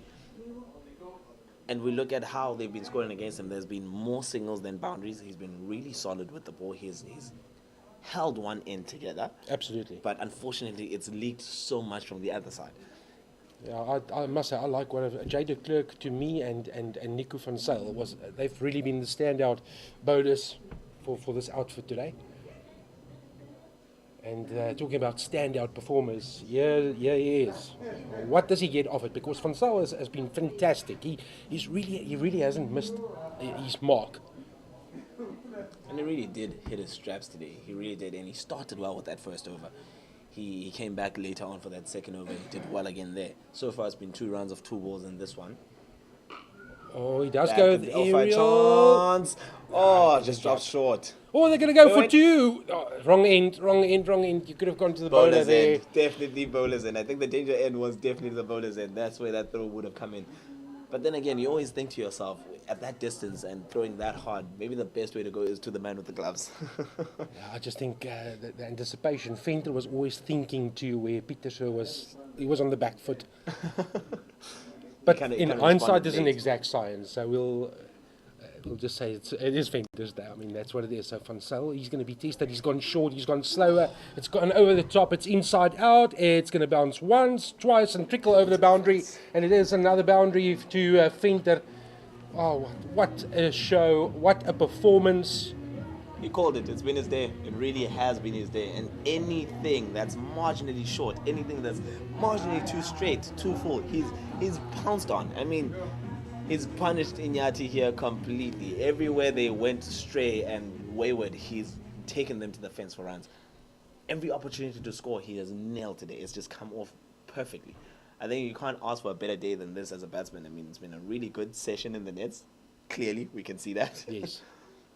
Again, gives himself space. Now, the only, and it's not criticism, it's just an observation. Van Zyl has hardly missed his lines, and sometimes Venter just walks away towards, he takes 1 or 2 steps away from leg stump. And for a man operating with such discipline as Van Zyl, and being your strong point hitting straight, You could stand just still. stay. Yeah, you could stand in that position and just also play it on merit. We talked earlier on about that. Just play the ball on merit. If it is full enough outside of stump, you don't need to be giving yourself that much room when you know that your strength is playing straight down the ground.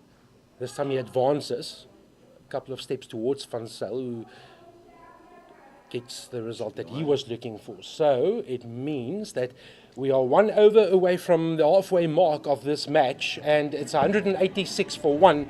Venter on 114 from 65 balls, 8 fours and 7 sixes. A partnership for the second wicket of 118 from 69 balls. That has included 6 fours and 7 sixes. I mean, taking away the boundary in that over, because that now took it to 10 runs off the over. It was actually really good from Van Zyl. But still, looking at how much they've played until this point, that was a decent over to kind of climb on into the penultimate over. So right now, 6 balls to come, Klaasen to finish off the innings, 186 for 1 after 19. We spoke about 186 when they were on 136 after 15. Now they've got there. Is it a situation now where we do our best to get 14 runs to get us ahead of that 200 mark? Or do we just play whatever comes our way at this point and just try to get as many runs as possible here? Or just stick to the idea of not losing wickets? Oh, this Chad Klaasen, he'll run away to Venter on 114.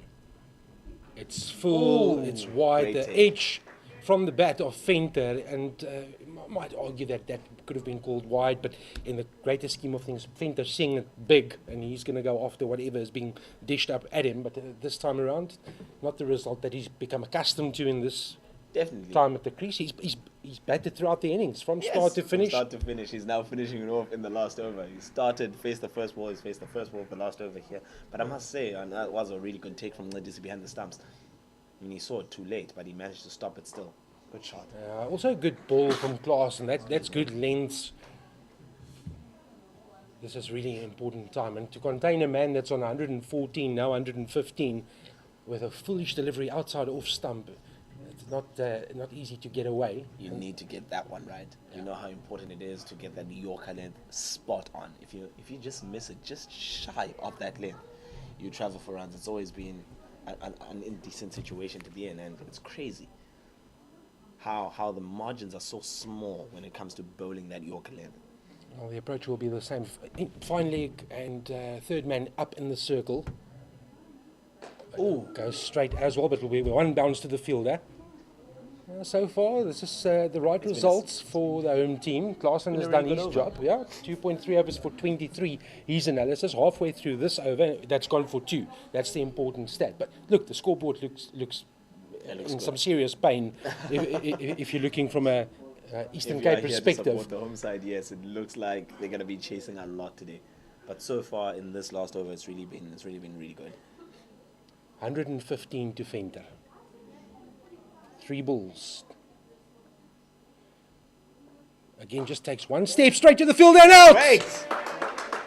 Now that is a really good catch. Klaasen. Klaasen on his back and stretching everything that needs to be stretched. I think He's just feeling thankful. some cramps there, and he's happy to have taken that big wicket of Venter. But what an innings! 115 runs and 68 deliveries. Most important stat for me there is the 18 dot balls out of 68 balls. He's kept the scoreboard ticking. He's maximized his opportunity to score with the boundaries. He scored all around the ground. It's been a perfect day out for him. But we see how strong he is down the ground straight. 38 runs on the offside, 32 runs on the leg side. I mean, wow.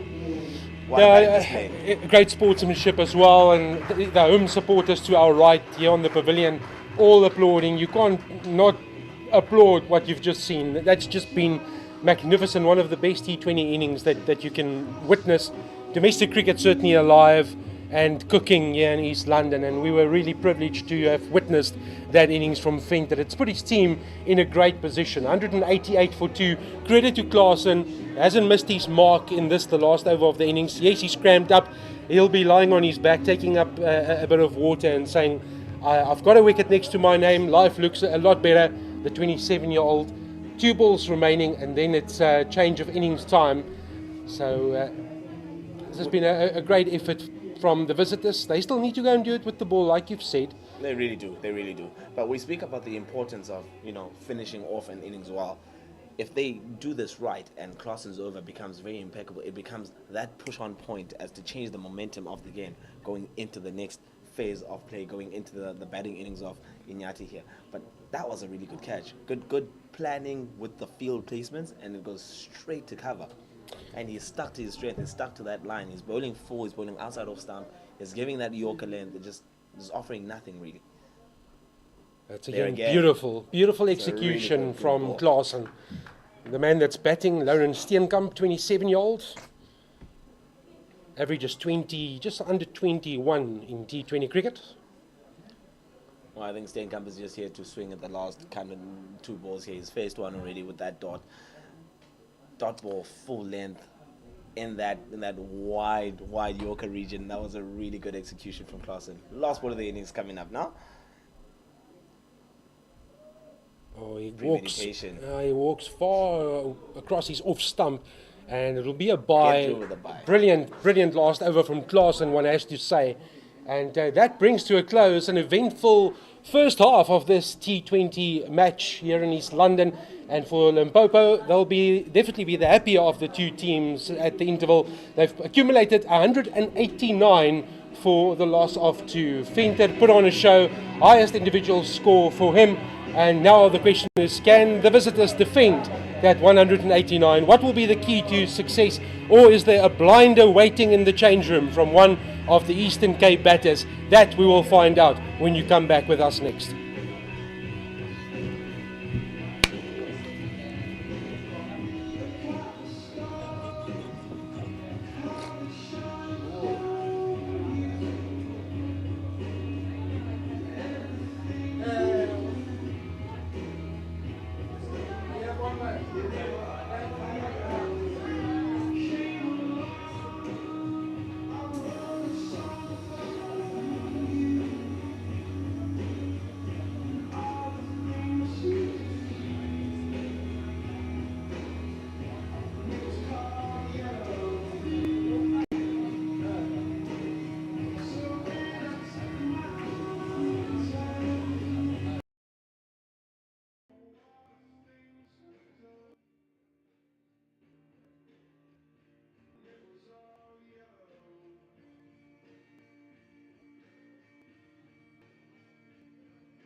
Daniel van der Merwe.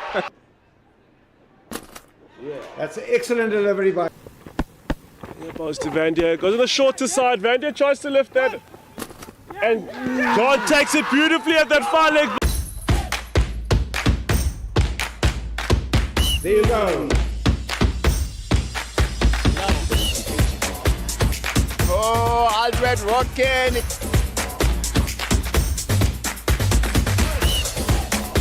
Oh, and what a...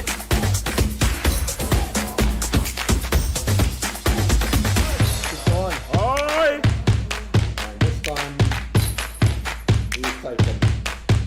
Oh, and this time he... How he goes about it. Daniel Beche and Kim runs down.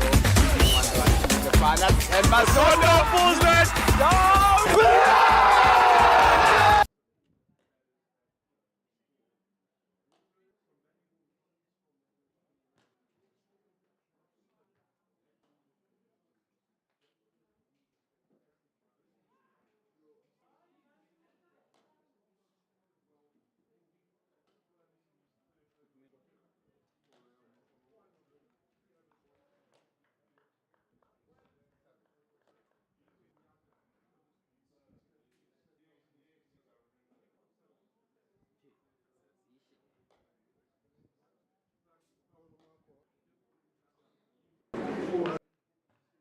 Larson bowled the final over of the innings. It turned out to be a superb over. We also picked up a wicket. 3 overs, 1 for 23. And this is no surprise. They are opening with spin. They would have learned the lessons. They start with a wide down the leg side. But no surprise in the thought process of a seasoned campaigner who sits in the coaching box of Limpopo by the name of Gordon Parsons. He has been around the block. So he knows exactly. You would have had a bit of a discussion with the captain around thinking processes, and they would have said maybe it's just the ideal chance to put some early pressure, get some through some overs, see what they do. How do they attack this 188 score? It's actually important to just look at the fact that you're chasing 188. Right now, you know for a fact that in that power play, you need to really go hard. You need to get your runs scored there mostly, and then take it from there at that point.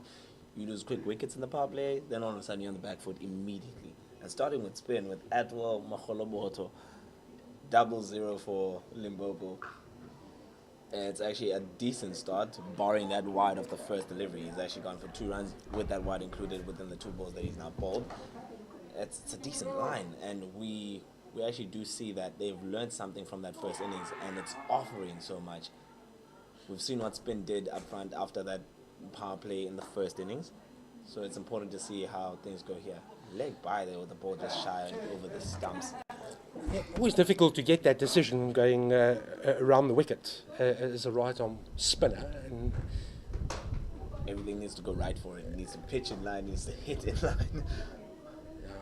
He's sort of angling it down leg, but he'll be happy with the outcome so far. So far, so good.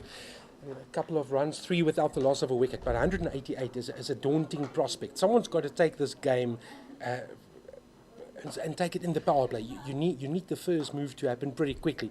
You need to make the most with the 2 fielders allowed outside of the inner circle in the first 6 overs, which is called the power play. And the intention is there, again, trying to move way outside, off stump, trying to create the space to go square. The 2 boundary runners are, well, one is square on the leg side and the other one is long on. Long on and deep mid wicket. You look at how Atwell is waiting on the batsman to actually make a stem for the shot there. They're premeditating, he's following the batsman, he's not giving him that much room to work with, and it's coming off his dot balls. Excellent start, 4 runs off the first over. I mean, 188 is daunting, and you know for a fact you need to come out guns blazing here. If they waste this opportunity to score quick runs in the power play, then Eastern Cape will have a really, really big problem chasing these runs. Excellent start from Atwell. Completed first over, 1 wide in there, but still managed to just keep it to 4 runs in that over. It's excellent bowling, especially given the fact that you're starting off with spin with the new ball, 2 fielders outside the ring. It's a good prospect to actually make that your attacking play, but at the same time it could come off very badly and you can go for runs immediately up front. Yeah, I was talking earlier to the coach of the home team, Tumelo Bodibe, and he was very excited about the new names that they've brought across. And one is Nathan Roux, product of Queen's College, also played for the Knights. So a good acquisition to have. He's been around the franchise system, 26 years old. So what will he bring to the party? Opening the batting. They need a good start. Jerome Bosse is our other opening batsman, product of Selborne College. Played representative cricket for Border at under 15 level. Where's that gone? Not really timed. Will it have enough legs? space. It's going to be a pitching wedge with a bit of interest. ball. Won't be Yeah, cut off. that's So ball. good result for the home team. First boundary of the innings. Would have been excellent fielding had he managed to actually keep that in. That was pretty brilliant. Chased it down well enough. It just had enough on it to take it over the fence. I mean, for me, and I'm looking at Marco Mare in this lineup Oh, absolutely. Marco Mare. for the home team. They still keep Iinyathi, and that is a really seriously good player. I mean, that guy can clear any boundary anywhere in this country. It looks like a very, very stable batting lineup. Maybe you might think 188 is a daunting task, but looking at the batsmen to come here in this lineup, it really should be a really good chase. Well, the man bowling is Eldred Hawken, another man that's been around the block, former Titans player. Good lines. Having gone for 4 the previous ball, it was important. The follow-up delivery, what do you do? They couldn't prevent the single, but they'll take the outcome. Drop and run. And do you see that immediate change? There was a slip in that first opening over. There's no slip this time. They're just watching to see what they're going to do. But now they bring in a slip in to Rue, who's actually on strike. Yeah, He's last- on 0 from 4 balls, so it's actually been interesting. The one thing for Eldred Hawken would be the economy rate that he would circle and say, maybe I can be a bit more accurate there. On average, he goes for 7.82 per over. So for the host, they'll know. They'll need to make the most of this power play. Oh, that's what a lovely. ball. Oh, that's a nut. That is a serious delivery. We spoke about movement in the first innings, but there wasn't much there. But there's just a hint of shape on that one, just going away from the batsman. And you can see how he is. He's drawn into the shot. He moves outside of stump to try and play it. It's not really a hit-me position, but it's also a situation where he could have left that alone. But because it's daunting in the zone to say, play me, you just try and go after it. And almost a wicket there. It's a really good ball. Well, they were encouraged by that, and the first slip has come back into the quadrant. And right on the money again is Eldred Hawken. 0 for 39 against Inland. Last time out against this opposition, his analysis 1 for 25. It's a good return in the day in the office. We'll take that any day of the We'll week, take and that any Saturdays day. and Sundays. It's actually really decent. He started off really well here. Just 5 rounds of this over, so Oh, just over the top. just over there. He should run that down, keep it to 2. It's excellent. That's excellent bowling. It's been a very strange start for Rue here. He's a 2 from 7 deliveries in this second over, but it's been a really, really tentative start. It looks like he's not really reading the line of the ball properly, but it's going to be a long chase towards 20 overs. Let's just see how he goes here.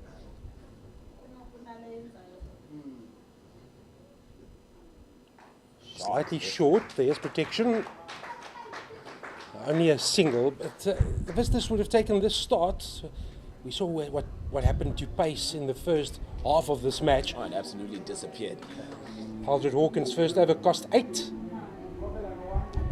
But that from Rue is actually the first shot of a real authority since he started this innings. Yes, he's currently 3 from 8 balls, but that right there just shows that he does have the ability to actually attack the pace. And look at that, no surprise, we are continuing with Atwell in the third over with the spin option here. Still the slip into both batsmen at this point, so it's actually looking to be a really good fit. It's going to be important as to how Atwell goes here within this power play. If he can try and squeeze and maybe get a wicket, it's going to change the game drastically, really, really drastically. Can he oh, he does beat the inner ring. Gave himself some room, executed to perfection. And that's a welcome boundary again to the hosts. They move on to 16. And a very welcome boundary for Nathan Rue. I mean, it's been a tentative start like we said, but that was a really good shot. Just in between those fielders there at cover and goes all the way for 4. Boto has a personal rivalry. He represented Limpopo at under 13 level. Yes, we're going back ages, but still. Premeditation again there. there's the That's an problem. excellent shot. Well, that's what he was trying to do in the first over without success. Now, there's the reward. Creates again, the room. Premeditating, going down on one knee, creates the room, goes outside of stump. The only difference that time is that Mahomoto didn't bowl that foolish length that he did in the first over. He went a bit touch shorter here, and he was timed well off into the leg side, just behind square for 4. Interesting. We've seen back-to-back boundaries. First slip stays. Dances down the track. Oh, he's bought it. He's bought it. He's bought it. He's bought the wicket. Look at Mahomoto. He feels really good about that one. He's pitch it up just slightly off of that opportunity to actually go over the ground. And that is a miscued shot and straight up. Nathan Rue goes off early. He scored 11 from his 11 balls in the middle with 2 boundaries. And Iinyathi lose their first. Well, can we give credit to the captaincy? I think it's so easy seeing 2 boundaries go back to back to say, okay, bring out Let's change first the slip. I field. mean, that's what I was calling for. Bring out first slip, have extra protection. And you say, no, I'm backing my bowler. I'm trusting the process. Let's invite another shot. We've got 188 on the board. Let's see if they do it again. And he took the bait, hook, line and sinker, fish in the bag, and first strike for the visitors. And it really is strange, because you just mentioned that the slip is still in. He's still looking to attack the batsman there, and therein comes that opportunity to get the wicket, and they do manage to get the wicket. It's very good thinking. It's very solid thinking. It's a good idea to just support your bowler. That's 20-1 now into the third over. 2.3 overs gone. It's 20-1 as Iinyathi lose their first wicket. Most importantly, again, what Limpopo has done that Iinyathi couldn't do in their first innings is take an early wicket in the power play. Yeah, absolutely. We always know how important it is to actually manage to get those early wickets in the power play, as it does strangle the batting lineup. Yeah, Limpopo lost only 2, and the first one was with the score on 68. So it's so vital to strike in that power play, because it just changes the thought process. Although 188, you can't really change your approach. You've got to chase. You're not going to do it in singles. You've got to use the most of what is presented to you in a 6-over spell. That little fumble presents that opportunity for 2. Loud appeal. Umpire says not out. interested, not today. Looked to be a very non-comfortable 2, because I thought to myself for a second, there might not be 2 there. But that's good running. That's good running. Won't give it to them at that point. That's good running from. So it's Jason Niemann, the captain, who has joined Jerome Bossa out in the middle. He's gone immediately off the mark with 2 runs to deep mid-on with that first ball that he's faced. Jason Niemann's highest score came in Oudtshoorn against Southwestern Districts, 57 of 47 balls. He's going to have to do more than that, you feel, for his team to have a chance today. He's going to have to lead from the front. SA under-19 experience. He's there to bat. 312 runs to his name, plus the 2 that he's added today, so 314.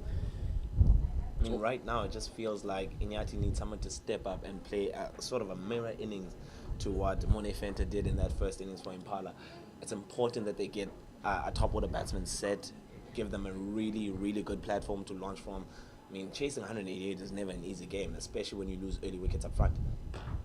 The more conventional drive, Oh. unfortunately the pickup is not clean, so it is a run added. Very important to get the scoreboard ticking over. We're halfway through the power play. It's 23-1. Atwell Mokgoloboto has picked up the valuable first wicket.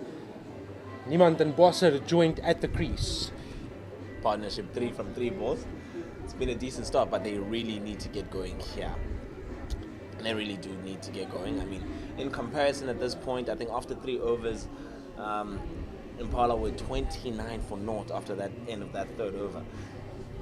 So right now, we just need to get going, and really Iinyathi really needs to step on the throttle at this point. Just score quick runs and maximize the opportunities to score in this power play, so that this chase does not run away from them too early in the game. Going just over 7 to the over. Eldred Hawken gets a second over. His first one went for 8. So pace and spin. That's the first combination that they decided on, and the slip remains in place. It's going to be very interesting now as to after this over, who do they go to? Do they proceed with Mokgoloboto up front? He's done well. He's taken the early wicket. Or do they switch to seam after that?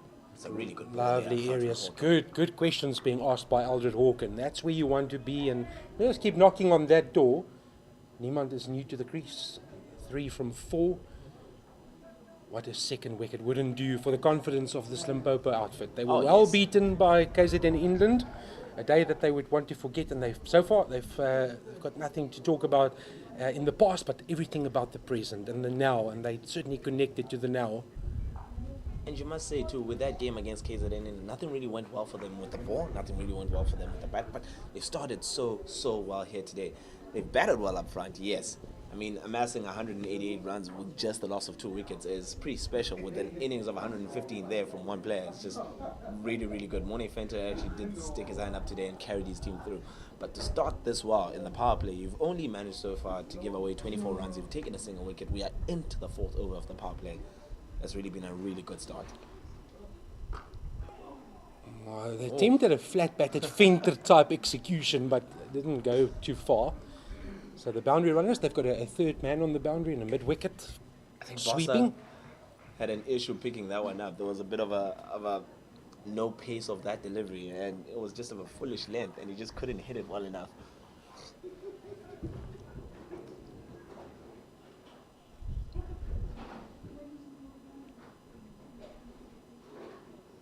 Oh, had a big swing at that. Gave him the short one because he has the protection on the boundary. So inviting the shot. This is the problem here for Eastern Cape Iinyathi. This is where now the issue comes in, because every now and again when there's a dot ball, they'll think to themselves, we need to go after the next one. That creates so many more opportunities now to be losing wickets. You need to settle down. You need to actually find your form. Play proper cricket shots. You can't just cross bat at everything that's going slightly away from you. Oh, this one does fly down to the third man boundary, 2 bounces. Now you make a great point, Odwa. It's that scoreward pressure, and it's very visible. It's big, and it's towards our right, and you look up and you know it's 188. That's not going anywhere. 25 for 1, power play in place, 2 fielders outside the ring. Where's my scoring shot coming from? I've got 2 disciplined bowlers.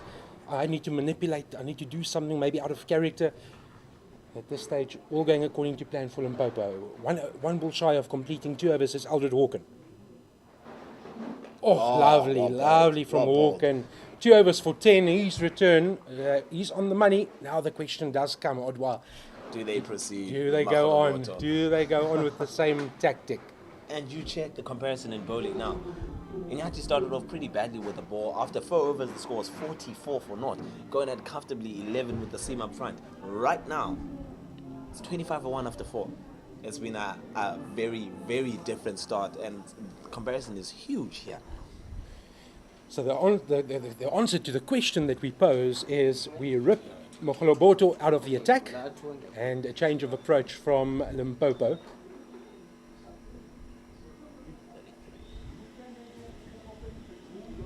Good start for the visitors. Defending 188, 25 for 1. Is that Fenter coming into bowl now? Oh, you won't put it past him taking a career best here as well. It's just when it's your day. Why not? If you've done it with. He must be exhausted, but maybe he's saying to the captain, he's done it with the bat. Give me the ball. Yeah, give it to me. This again. Oh, good start again. Good start. Now the pressure is definitely mounting on Eastern Cape Iinyathi here, and this is now becoming a really big problem. They haven't maximized the opportunity to score runs up front in the power play. And looking at 188, you don't really get towards those runs by scoring barely any within the opening 6.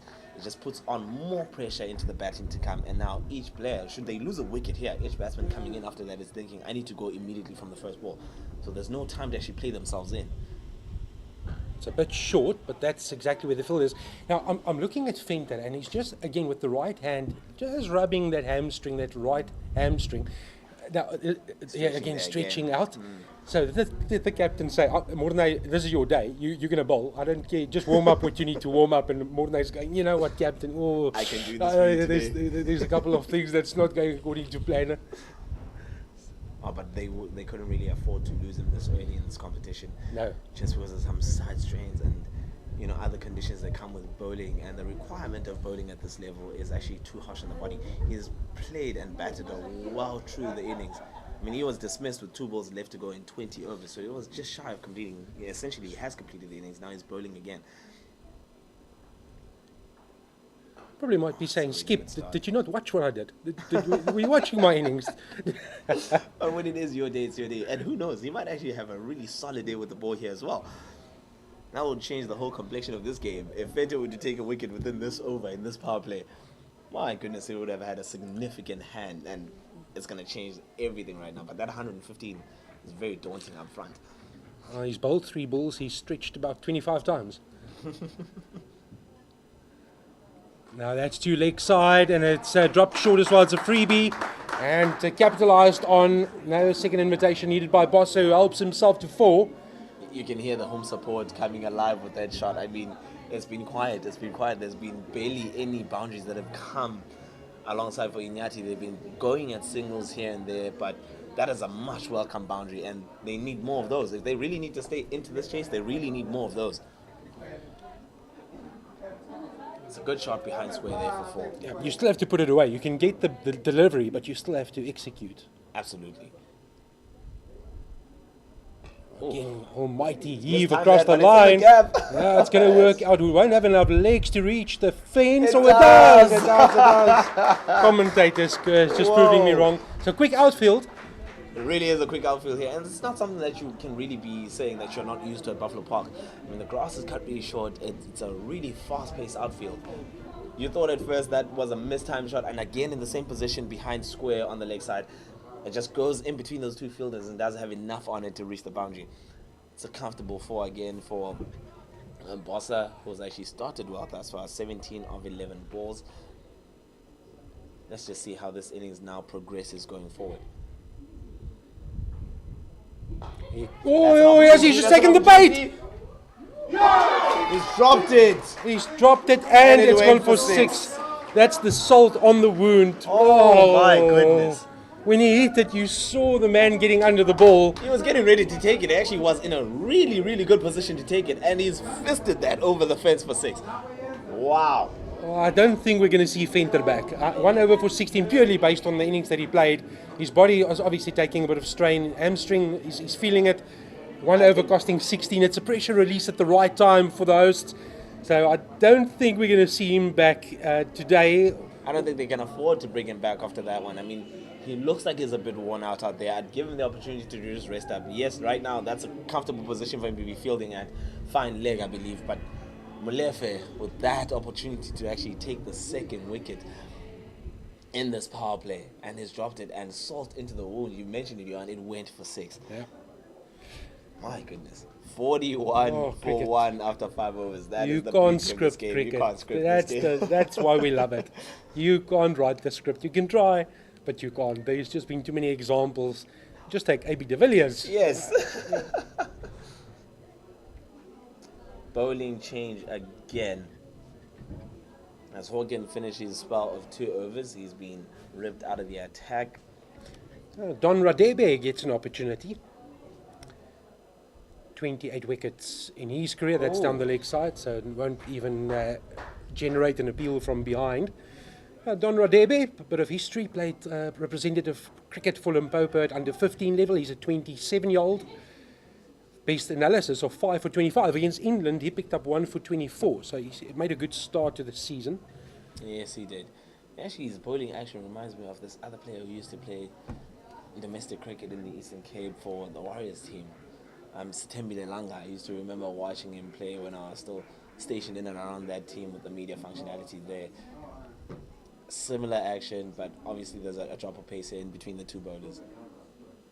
But Radebe has started well here. Dot ball, single first up, dot ball second delivery. And he's coming in. He looks like he's in good shape to actually continue the spell. Yeah, in sport terms, a very familiar surname. If you like your football, Yes. then Lucas will come to mind. Will come to mind as Lucas Radebe with Don Radebe out here representing the Limpopo team. Oh, we're blessed in this country. Sport crazy, which is why we want to be here. premeditation, That's the ramp that's shot. an We excellent haven't shot. seen the ramp shot today. Has it gone all the way? Oh, brilliant shot. The scoreboard says flash 6. So that was amazing. Jan, you mentioned how strong Impala were when they were batting, how they went into the V with proper cricketing shots, how we didn't see all this innovation in the first innings. And there it is, early for Eastern Cape Iinyathi, and what a shot that is from Bossa. I mean, come on, he just goes down, premeditation on one, he just scoops it over the keeper for 6. Beautiful shot. Well, it's the last over of the power play. It's flown by. What happens next? It's on a knife's Should be edge. pushing for 2 there. They are pushing, they are thinking. In the Turns fielder's it hand. down. Good decision. That could have been a bit of a disaster, but the score's raced along 49 thanks to Boss's impetus now at the top of the order. Partnership of 29 from 19 balls. And of course, that 16 runs from the Fenta over was really helpful in that, into giving some life into this innings in this first power play here. Chasing 188, you need a good start. Yes, you've lost one, but you've recovered well. 49 for 1 with 2 balls to come and ending the power play.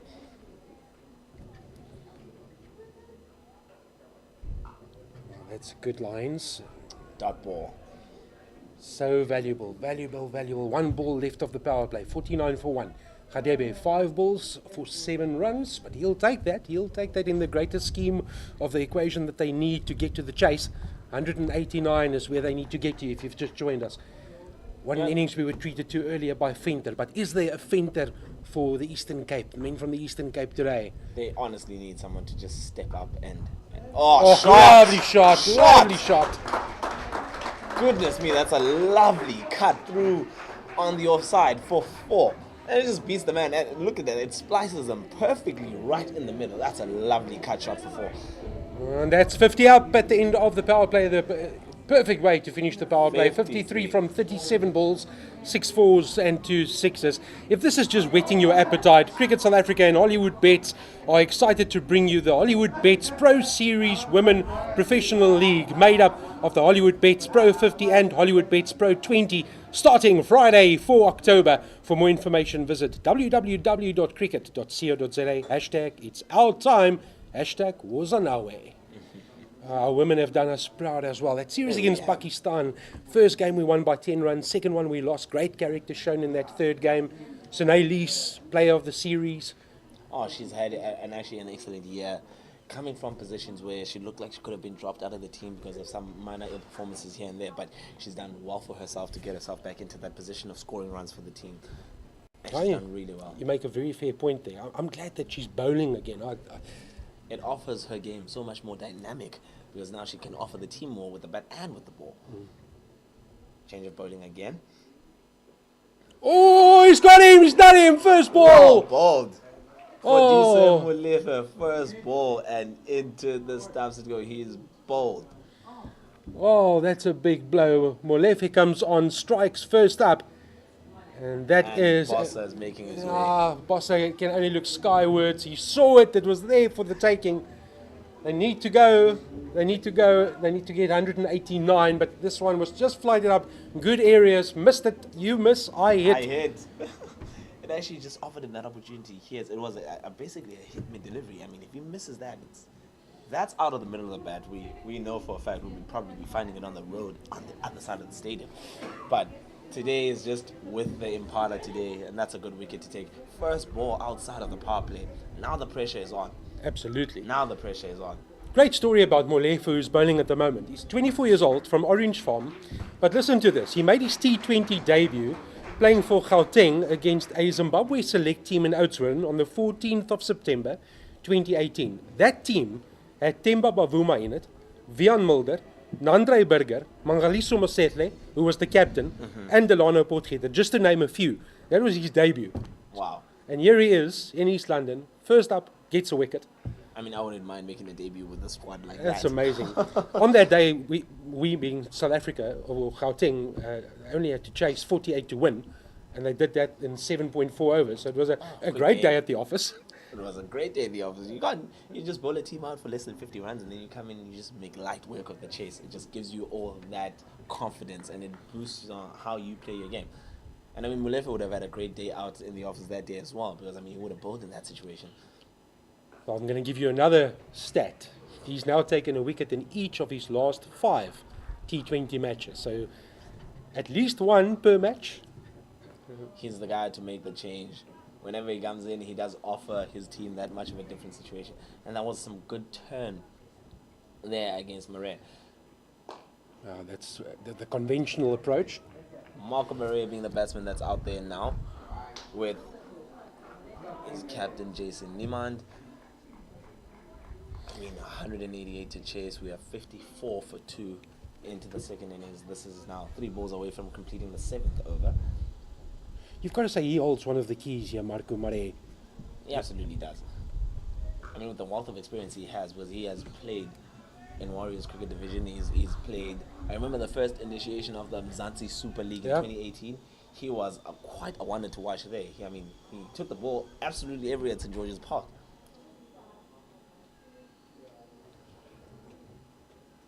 It's lovely from Molefe. Oh, and great work of his own bowling. That prevented a single. And a single in a cricket match, you never know. In the final analysis, that could be the difference between winning and losing. That is true. And now that piece of fielding there creates the pressure that we now need to score off this ball.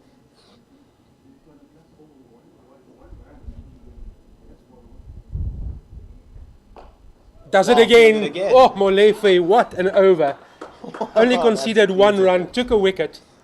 He's loving life. Back to Marco Murray, product from of Worcester, 30 years young. And that, I mean, he scored 106 not out. That's his highest score. But his strike rate is 145. That would be, if they could have that right now. And he's in form. His last 5 T20 knocks, 21, 33 not out, 36, 38, 70. So he hasn't been dismissed cheaply in a long time. They'll value that wicket. But at the same time, he'll know the contribution he now needs to make. They've lost 2 early wickets. Power play is done. Rate is climbing steadily, especially after that Molefe over. Oh my goodness. Look who's back. Mokhalaboto. So spin from both ends. And look at the whole situation that they find themselves now in. It's been difficult to score against spin since we've seen it in the first inning. So it's really been a tough job up front. But right now, spin both ends. The tandem of the game is kind of changing slowly. But yes, it's creating that opportunity for now to take more wickets. So how can we see this going on? How can we see this going forward? Should be a single there, should be an easy single there. Just push through to cover. At this stage, Limpopo will say, you keep taking those singles, we don't mind. We'll just pick it up. At this point, they'll definitely say we don't mind those singles. Because right now, Eastern Cape Iinyathi really does have to step on it. They have to make the play. Because this is really not going as actually planned. Reverse sweep. Failed to get bat on ball, and there's a third man that's in the inner circle, short third man. So he's got a backward point there as well. So there is an opportunity to beat those 2, and you get 4. So that's what he's looking at. Difficult man to hit off his length. Now tries another one and half an appeal, but maybe just pitching outside leg. So the pressure continues to build. You almost feel that you're in the pressure cooker. Something's got to give. Mokhalaboto in his 3rd over, he's conceded 15. Molefe's 1 over, only cost 1. He picked up a wicket. You spoke about how difficult it is to come over the wicket to a right-handed bowler to a right-handed batsman, and how you get those LBWs, because if that's just slightly outside leg stump, the appeal then goes in vain. It is a difficult line to maintain, but yes, so far this over has gone so well here for Mokhalaboto. He's bowling really well. He's into his 3rd over. He's just gone for 16. This has been brilliant so far from Limpopo Impala. They're controlling this run chase, and that's exactly where Iinyathi don't want to be.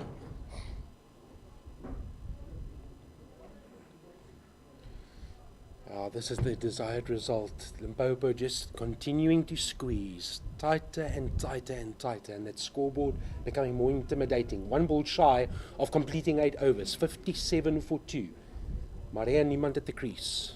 And you know what those singles do? It just increases the pressure more and more and more. There's, just falls short of that, man. It kind of induces those false shots now. All of a sudden, you're trying to do something because you know for a fact that you're behind the 8 ball here. You need to get much higher on the rate because it is pushing away and it's going slowly and more away from you. It's a difficult position to be in here, facing Cape Iinyathi. 8 overs completed, 57 for 2. I mean, we're still looking at a healthy run of over 100 runs and 100 runs here to get in order to get this win. 132 to be exact. Yeah, you still have to climb Kilimanjaro and Everest on the same day. It's difficult. A couple of challenges waiting. It's a difficult position they find themselves in here. And look who's back. definitely Molefe to continue, especially after that wonderful first over. Wicket off the first ball, single off the third delivery, 3 dots following that. Really 2 good pieces of fielding of his own bowling to end off the over. It's been brilliant to watch. Nice and straight. Starts with the dot again. He's wicket to wicket. It just gives you no opportunity to actually score off him. If you miss that, you're out. And that's what you want. You want them to make the play. You've got the runs on the board, so you're asking the batsman to do something out of character. Look for the gap. Look for the opportunity. But where is it? Where's it going to come from? That's the result that Limpopo will be after. Definitely. All you can ask for from your bowler is to bowl to the field that we have placed. Bowl to the plan. If you do that, we will restrict whatever is being scored off anywhere. And it's very simple. He bowls wicket to wicket in that line. He offers shots on the offside and it's straight to the man down for a single. It's a decent over. Oh, it's through the hands. They've missed the chance. They've missed another chance, Limpopo. That's 2 drop catches now. Strangely enough, we didn't see any drop catches, although the opportunity was very slim to none in the first innings there. We didn't see any drop catches from the Eastern Cape Iinyathi, but there, the pressure towed, created the opportunity, and it's shelled at cover. How big an opportunity would that be if that was missed properly? But you could feel it coming because Niemand, he's been quiet. His 11 has come off 18 deliveries. Marais, we know, is an aggressive player, but Niemand is going to have to make a play. It's just you can't eat up all these deliveries. All these deliveries, yes. And that created the opportunity. All this pressure from Atwell on one end and Molefe on the other side. It's just creating all this pressure. So many dots in this over. I mean, it's just building and building and building. And the 4 shots will definitely come because right now Iinyathi will think we need to really go hard here and try to just ease the pressure off us a little bit. Goes for the big shot and he executes it. Beautiful shot. Well, something had to give. We're talking about the aggression that Marais has. And there we see it. You can only contain him for that long. He needs to up the ante, and that's what he's done. Molefe is still with a good return. 2 overs, 1 for 9. Mokgoloboto has 1 over left. 3 overs, 1 for 17. 65 for 2 after 9 overs. We're almost at the halfway point, chasing 189. Yes, those are behind the 8 ball, but they have a very capable partnership that can launch at any given time. At this stage, Limpopo will be favourites, but stranger things has happened in this beautiful game of cricket. This is why we love cricket.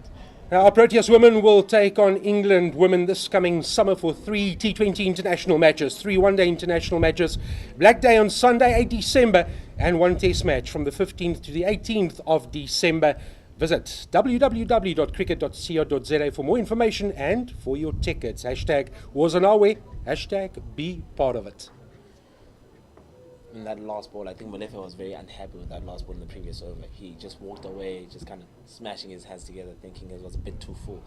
Oh, that should have been punished. Yeah, he's lucky to get away with that. Again, a feint, a stretch. A feint that had to go low. And it's easy to have a bit of a grin on your face, but that's the man that scored the 100, so you can be forgiven. You can be forgiven for just a slight misfield there in that position, but that went straight to him and went to him quickly too. That should have been 4 any day. I mean, half a meter on either side of him, and that goes for 4. Launches down the track, but inside out scoops it. Longoff will come into play. Niemand is not really timing it at all today. I mean, he's currently 12 of 20 balls. He also understands the pressure on him at this moment. He really does also understand how much the rate required is and how much they really need to go after this run chase. But it's really not coming off well enough for him today.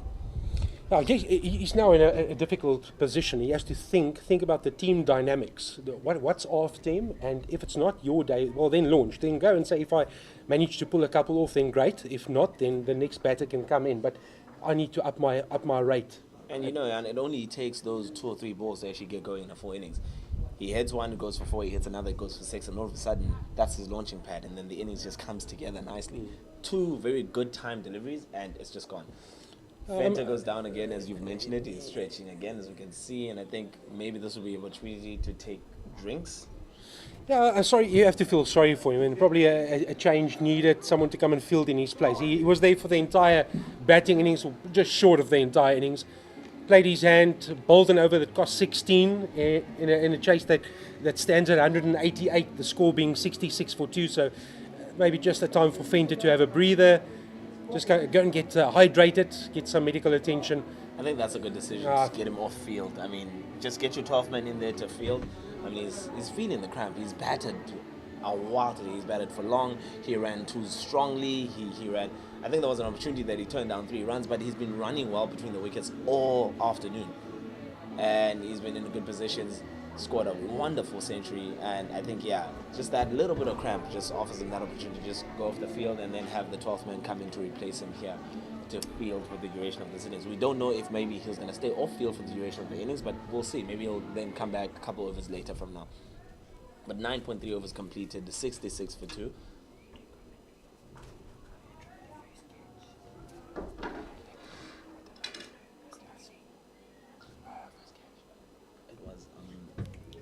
So 66 for 2. Mogoloboto, 2 overs shy of completing his spell. Just again asking the right questions. Good line and length this from Mogoloboto. He's been fantastic. Same sort of bowling spell as what Jay de Klerk produced earlier today. It's exactly a mirror situation of that now. We saw what Jay de Klerk did, and Niemand assisted him from one end. So right now we're saying, oh, that's really good fielding. That's really good fielding. Nice, tight, hurried, and with that much great pace, we're just offering nothing for free. It's really been good. 10 overs gone, 66 for 2. Oh my goodness, we're halfway through the innings already here, Johan, and we're still looking at 123 runs required from the final 10. This is a very, very steep ask at this point. You know, you can bowl the right lengths, right areas. Your fielders need to back you up. We saw that in the last delivery that Atwell Mogoloboto bowled, and that's given him the analysis of 4 overs for 18. So he's done his job. 1 wicket as well. Over to Don Radebe, who's back in the attack. 1 over for 11. So the option here was to switch ends for Radebe, just so he can come on from this commentator's side end. Comparison there, first innings, Limpopo Impala were 84 for 1 after 10. Well ahead of this game. Premeditation. Nah, that's a dead ball. I think Radebe just noticed that he's getting into position too early. He just thought maybe he just couldn't release at that point in time, where he just thought, nah, my run-up was just not well enough, so I'll just take my time with it and restart quickly. He only has full rights to a board. He saw what was coming. A game within a game. Radebe says, well, I'll just come again. I know what your intentions are. Oh, he's gone full and straight. You have to get back on ball there, which he has done. If anyone misses that, he's definitely out. LBW, it was looking plumb and straight. It's a good signal to take, but you can't win this game in singles at this point. They are way behind the 8 ball here. The requirement is splicing up and it's going up very quickly. They just need to get around to a position where they can chase the game on their terms. This time Marie says, oh, I'm not ready. It's a little bit of a cat and mouse out there currently. They're probably having a chat between overs and saying, okay, we need to identify a bowler or two that we need to go after. And it doesn't matter what the outcome is here, but the runs will have to come from somewhere. They've been good and disciplined, Limpopo, but we need to take the attack to them. I've got a feeling the approach is going to come from this end. They're probably saying that Radebe is at the right pace. We need to take a couple of risks. I mean, you look at that even to side with what you are thinking, what you're saying. That first ball that he actually didn't bowl, they didn't have being a dead ball. The implications were there. I'm going to go down on my knee and slant you over the keeper for more runs. So the intention is there to actually score quickly and against Radebe. Oh, there we go, there we go. Is it long enough? It is more than long enough. It's got interest on it as well. Arms are raised. That's what Murray has to bring to the party. That's what he's here for. Well, no surprise, that's what we were talking about. I'm also noticing similar strengths here with what Venter did well, which was playing straight in the V. That's what Murray is doing now with these sixes. He's just playing them straight towards the strength, just straight down the ground for 6. It's really good to watch. Yeah, that was certainly one of the characteristics that stood out from the Venter innings. Just the way he played straight. It's up again. Oh. You might think that's a missed opportunity there because it was definitely in the zone to go for 6 more. But it's over to Niemand. This is the crucial part for me. He's been contained. 13 from 21 balls. He really has been contained in this innings, but he needs to understand that he needs to do more right now for his team. He's needed right now in this partnership to actually contribute more. Goes across the line. It may be a bit high. I think the impact there was just outside the line of the stumps, but it also looked tentatively high. But with the speed that Radebe has over there, it's not really that quick, so you can't really get into the shot too quickly. More importantly, from a Limpopo perspective, it's another dot. Radebe looking to bowl out his second over. It's cost 19 to date, the 11 balls that he's bowled. How can he finish? Again, walks across his stumps, flicks it away, but there is a boundary runner. So 2 overs for 20, the Radebe spell. It is 75 for 2. 9 overs still remaining. The target 189. 75 for 2 after 11, and it's really been a rather slow start. I also think that could be attributed to the fact that they didn't get off to a flyer in the opening 6 overs of the power play. So that always contributes now to how you go into the rest of the innings. Yes, they've recovered slightly since then, because I mean, power plays don't really sometimes going for expectation of runs here. The idea was to get more if you can, maybe 60, maybe 70 runs off that first 6 overs, but that didn't come. But so far it's been good. Malcolm Murray has come in, he's smashed a couple of great looking shots for 6, so is building that innings, and now Niemand needs to actually come in with him and build on this partnership. Just get them to a position where they think, yes, we can chase this down. Shot! Oh, that's up in the air. Has it got enough legs? It's not. It doesn't have enough legs. Oh, it's a wicket. my goodness. That just hung up in the air. It just looked like it was going and going over. Yeah, I didn't get all of it. You just felt that Niemand's time at the crease, he needed to go for it. He needed to. At 14 from 23, now 24, now has been dismissed. It really was an innings of not much substance, but he needed to pick up and get going. The onus was on him there to take the attack to the bowling side. Yeah, in the interest of the game, that was the right call. It's just not happening, not coming off the blade, not quite going to perfection. You have those days.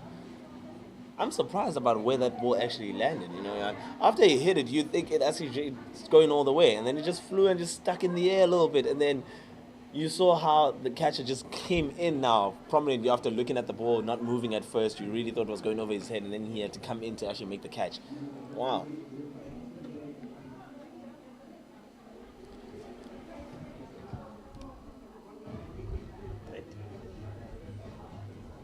Ncedisi now walking in. Ncedisi Malika, the wicket keeper for the Eastern Cape. Iinyathi walking into bat at 5. Currently 1 ball bowled in the 12th over at 11.1 overs completed, score of 75 for 3. Now, what can Ncedisi actually do now in this context? What can he do to aid Malcolm Murray into getting this run over for his team here? Yeah, former border under 17 player, product of Lindani High School. Highest score of 42, average 19.14. This is an important time. So Kessner picking up a wicket of his first ball.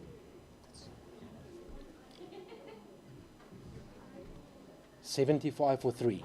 Not the scoreboard you would like to see if you're supporting the home team.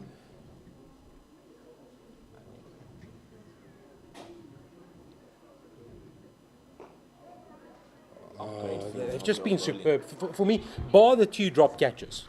We have to unfortunately still put that in their camp. But the ground fielding to me has been superb. It's been superb. Especially when it comes to spinners fielding off their own bowling. It's been absolutely superb. Again, straight back at the bowler. This is not going to help the cause. Only face 2 balls, but the pressure will build and continue to build. Maria is looking from the other side, looking desperately. He's going to have a different plan of action, different mode of execution. And these balls are ticking by quickly. These overs are ticking by quickly. That's what we spoke about in the first innings of this fixture. Spin, you just race through the game. And before you know it, you up against the wall. Oh, that's another dot. Are we going to see a maiden wicket? How rare is that in T20 cricket? It's actually very, very rare in T20 cricket. I mean, right now, Kessner started well here. First ball bowled in this over was a wicket, followed by 5 dart deliveries after that. Oh, 4, sorry. Oh, he has done it. He has done it.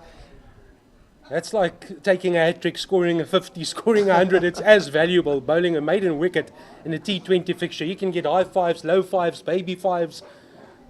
They'll all run towards him. He did his job. That's a great outcome for Limpopo. 12 overs gone, 75 for 3. Well, that score of 189, that's very far off. What you're looking at right now is in the context of that chase. That made an over. It's 12 overs gone, 75 for 3. You've lost a wicket. You haven't scored any runs in that over. What happens next now from this point? Because now it gives an opportunity to Limpopo and Impala to build on that and just settle their bowlers into the game and actually now just take this away from Eastern Cape. Pace back on the ball. Eldred Hawken back into the attack. These 2 overs costing 10.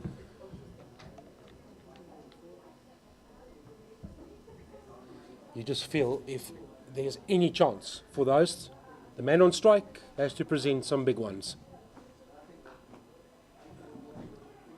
Just pace off the ball from Hawken. Almost a little bit of confusion there that could have resulted in a very dangerous situation of getting a run out there, losing your 4th wicket in this process, in this position. Would have been very disastrous for Eastern Cape Iinyathi at this time. Well, for the youngsters at home, I guess the value is just to observe the professional cricketer and what they do, the pace variation and what it brings to a T20 game. You can't be same pace, same areas and have the same result. Well, look at the man with the orange long sleeve shirt has his hand out and it says no ball 6. So here comes a freebie. Oh my goodness. And you don't want to give Murray another bite at the cherry. He's now going to have an entire cake at his disposal. That was a very strong shot to the leg side, just into that deep square region, and goes all the way for 6. Now, a no ball of that, 7 runs of that ball doesn't even count. Now there's a free hit to come up next. I mean, it just gives Murray the opportunity to find himself and actually get through strongly in this innings. He started off very well though. He's had 3 sixes already so far. Might be licking his lips now at the opportunity to just smash a free hit. Well, they had to run all the way across to the practice net facility to go and fetch that one. And Murray knows nothing can happen off this delivery except a positive outcome. For him, not for Limpopo. What's he going to do? Where's Hawken going to bowl? Also have to maintain your field setting. It's a full toss straight to the man who is Khadebe. Takes the catch, it will count for nothing. You can't be dismissed in that fashion of a no ball, so just a single. Especially Molefe down here doing that fielding. And luckily this time he doesn't drop that into the fence for 6. We saw that actual error earlier on with that first drop catch on the day when Fento was bowling. But it's really been interesting. So far, Murray would have liked to get a boundary off that delivery, but you know, one will do at this point. It was well bowled at this time. It was straight to the field that is being placed for that delivery. So it's a good comeback ball after being hit for a 6 off a no ball. Well bowled. Well, Malika will get off the mark. It's taken him 6 deliveries. Back to you, Mr. Murray. I think that's been the trend here with Eastern Cape Iinyathi batsmen up front. You saw how they started up front. Also, Bossa also took time to get going. Nathan Leroux took time to get going, sorry. Jason Neiman took time to get going. I mean, it's been a procession of extended deliveries coming with no runs being scored. It does put pressure on the other batsman on the other side who's actually scoring runs in the likes of Murray at this point.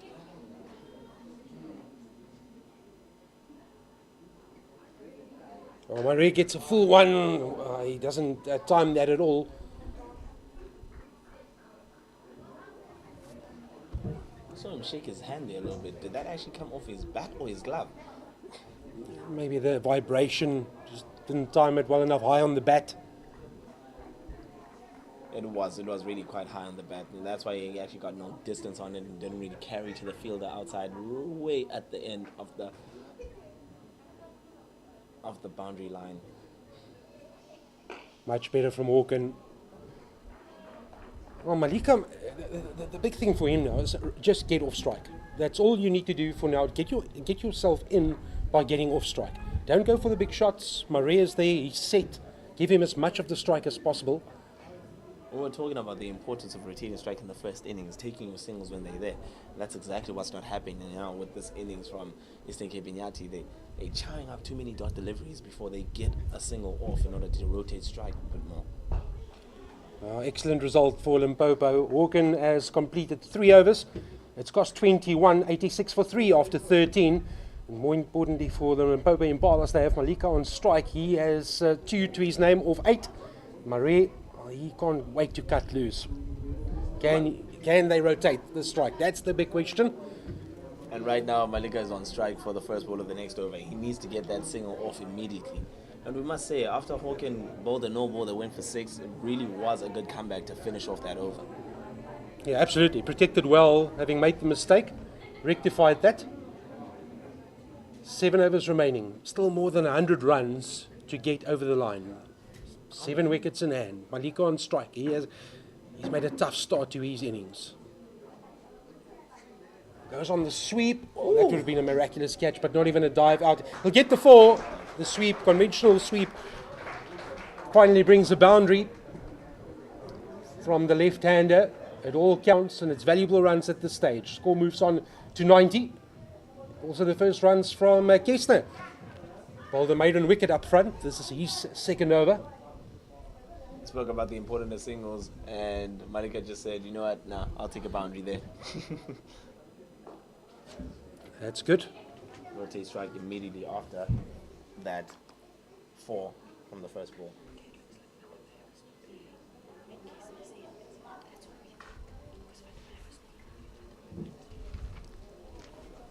So Marais, what's his scoring options? If we look leg side, his protection, mid-wicket boundary is out. Long on the fence, long off on the fence. Oh, that's still a good result for Limpopo. Yes, he's missed it of his own bowling, but he won't mind that. The danger man is off strike. That's the important recipe here for Limpopo. So 92 for 3. Kessner's done a great job here. 1.5 overs, costing only 6.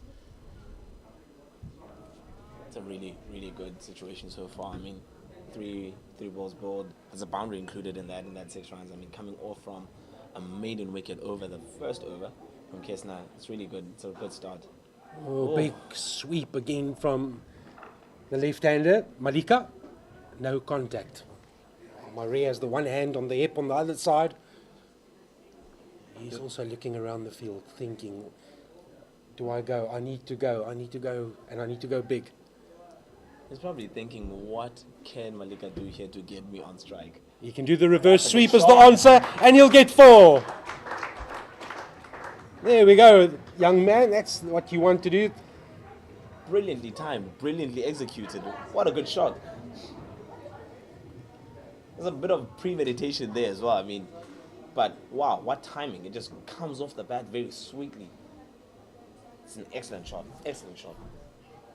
So time for a little boardroom discussion between keeper and bowler. How they can possibly prevent the reverse sweep execution. At this stage, it's credit to the bowler. He's forced the unconventional approach. Much better lines. That's a good end to another good Kessner over. Although it's cost 10, his analysis reads 2 overs, 1 maiden, 1 for 10. It's 96 for 3. 6 overs remain. I can't believe we've raced all the way to 14 overs in this innings. 6 overs remaining with just shy of 100 runs to win. Like, it's now coming down to this. What do we do from this point? How can we get ourselves over the line? This is what Eastern Cape Iinyathi will be thinking to themselves. How can we get ourselves to 189 from here?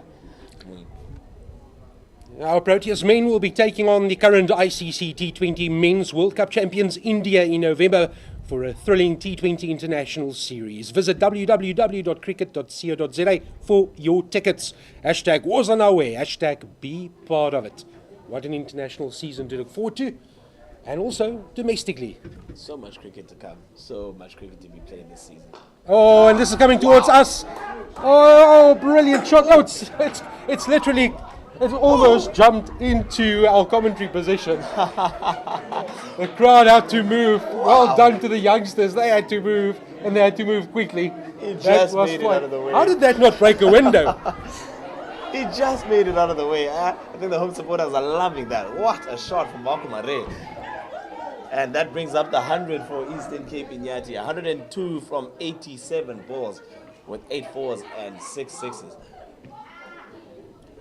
Well, we called it that Marie has to go, and Molefe has conceded 15, busy with his third over, so he's been on the money.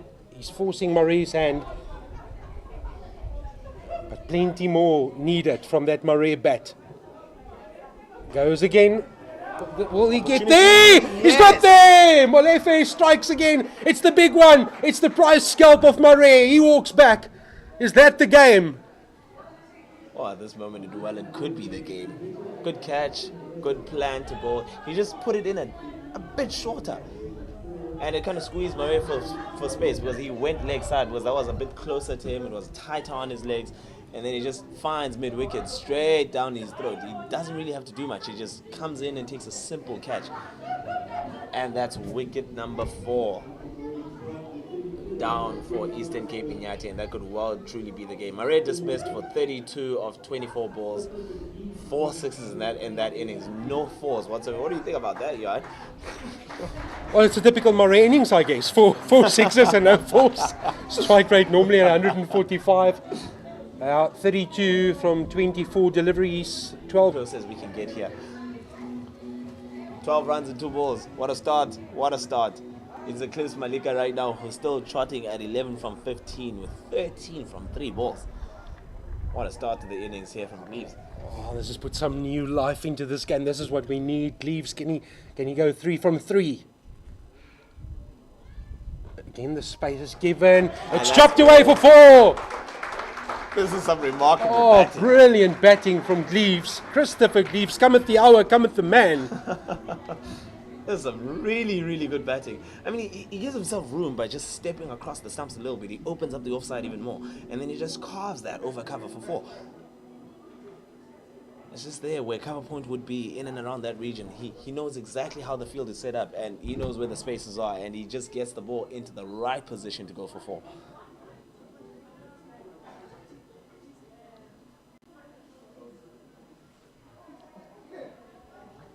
Six, 6, 4.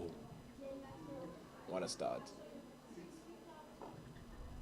So half a shimmy, but good awareness by Kessner. Saw him coming, fired it slightly wider. 119 for 4, in pursuit of 189. 4.2 overs still remain.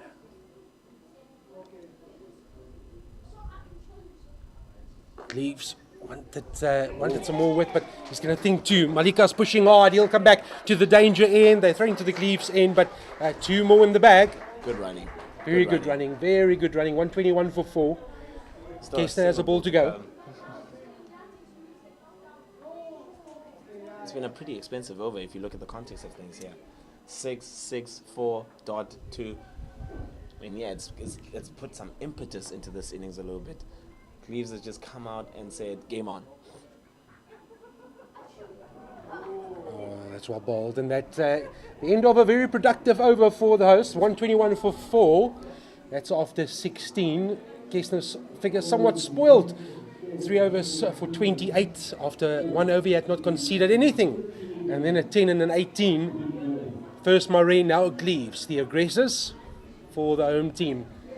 How does Eastern Cape Iinyathi now break this down? I mean, yes, we need 69 to win, 68, pardon me, from the last 24 deliveries. I mean, it's not impossible, but at the same time, it's also a very tough ask at this point because Limpopo and Impalas have bowled very well for the past 16 overs. Yes, there's been situations here and there where overs have gone for runs, but it's to be expected in T20 cricket. But they've bowled really well all around, and they seem as have really done the job for them.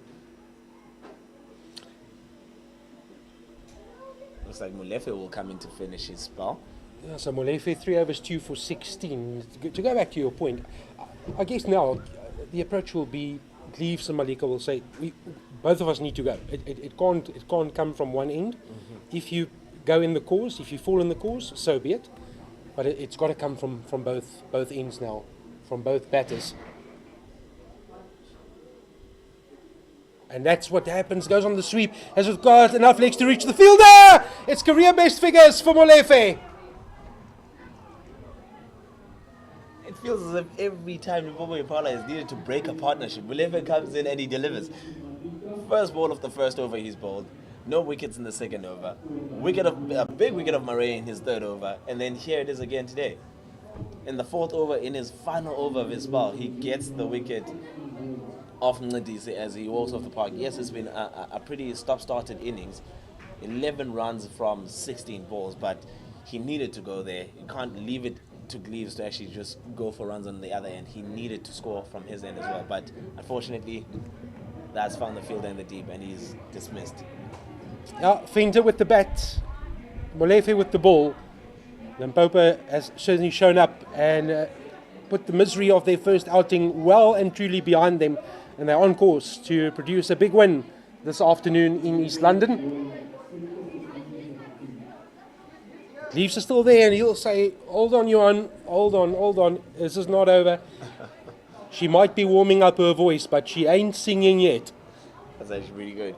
68 required from 23 balls. We might just have a game on our hands, and who knows? If this over could go for maybe 15 to 20 runs, it's a very different situation, but you don't expect Molefe to come across and be that expensive in his final over. He's bowled really well, 3.13 wickets for 16 runs. And wow, it's been a really, really good day at the office for him today. 121 for 5 in 16.1 overs are Eastern Cape Iinyathi. Enter Jay de Klerk, one of the standout performers with the ball this afternoon. Did not get reward in the wickets column, but certainly played his part. Highest score of 35 not out, averages 11.83. He will not care at all about the average. He'll care all about the strike rate and what happens in the remaining overs. He needs to get off strike, and that's exactly what he does. He gets Gleaves off strike with his first delivery.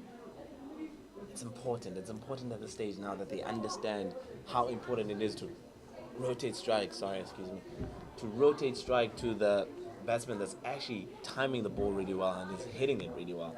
So Molefe against Gleaves, we saw how Gleaves went against Kirshner in that previous over. So where will this go? This now is a good battle between spin and batting. Straight down the ground, it's Fenton mode. Is it executed? As well it is. Flat bat 6 from Gleaves. He has a different script to that of Limpopo. He's reading a different book. He's not even thinking too much about what to do next. He's just timing it really well. Now with that delivery, Molefe could be just well be under pressure here with the final 3 balls left in this over. Can Gleaves maximize his opportunities to score here? Can he just push this run chase to be as tight as it can, coming down to the final 3.5 overs left in this innings? Oh, goes again. It's drifted towards the pads. It's up. It's aerial. It's got flying miles. You said it, Johan. He has a different script as what we are seeing here today. This is becoming a really crucial innings. My goodness, Gleaves goes bang bang.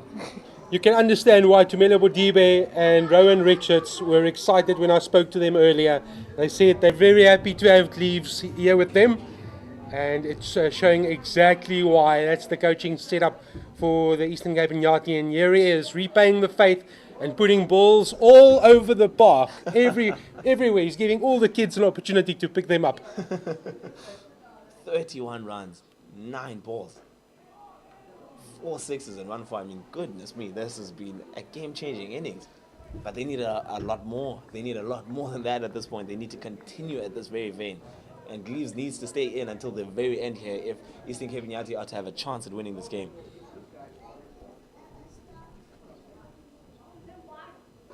They just wanted the single. I think that's great game awareness. Just to say, okay, I've done good damage. 1 ball left of the over. I want to be on strike. So I need to get a single. Boundary will be good, but I can't guarantee, although Jay de Klerk is a seasoned campaigner, I'm going to take it on myself and say 3 overs to go. The aggressive pattern needs to continue. Still in the game. It's not over yet. 135 for 5. Yes, behind the 8 ball. But can he produce the almost impossible 54 from 3 overs? Can that happen? Or is it going to be Limpopo's day? definitely not impossible. But at this point, it's really a lot to ask. And what we're looking at here is just one mistake. If Limpopo Impala can just get this wicket of Gleaves here, they would actually consider this game to be well and truly theirs to win. Well, apart from that last Molefe over, let's also just acknowledge his figures. 4 overs, 3 for 30. I think he certainly did some damage when it was needed. Most of you spoke about it, the partnership breaker. Definitely. Khadebe, 2 overs for 20. He's going at 10 to the over. Running towards our commentary position.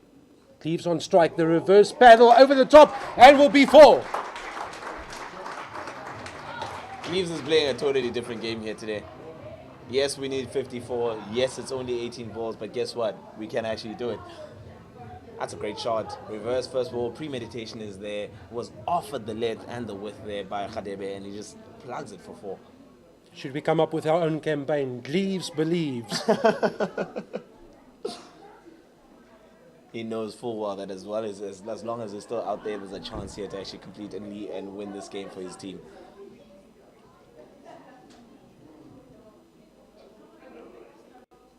Oh, that's the pressure. That's purely the pressure. Khadebe anticipated that he would give himself some room and walk towards the leg side. He stayed. And that's the outstretched arms of the umpire. Another single. 140 for 5. You see what a couple of good boundaries can do. Now all of a sudden the pressure is well and truly with the Limpopo Impala. And I mean, at this point, yes, it's 50 runs still to go. But the pressure is now with them. They're feeling it now at this point. Like, it's changing the whole dynamic of how they're fielding and how they're bowling. So they've opted for the single there. It is a leg by, signalled by the umpire. That brings the clerk onto strike. We've been treated this afternoon. We've really seen some power hitting.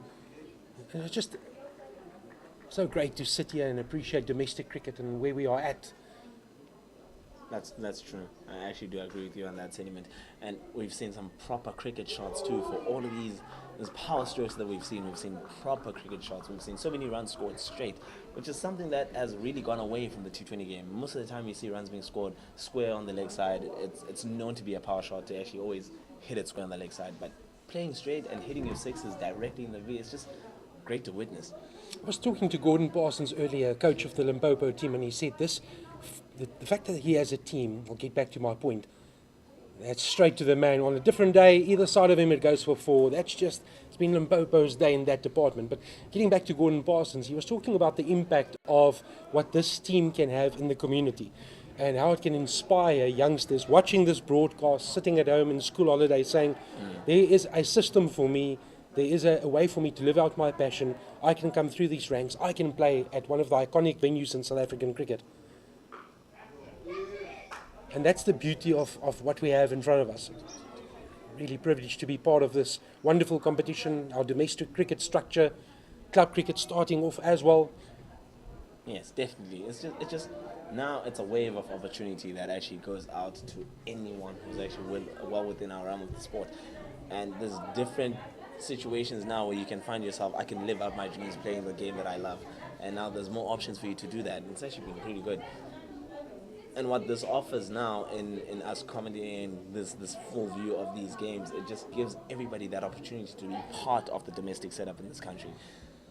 Yeah, I like what you've said there. It gives visibility where you would otherwise not have the exposure. And I think great initiative, great platform for you to be able to go and view the stars of tomorrow, or the stars of your town or your district or your community.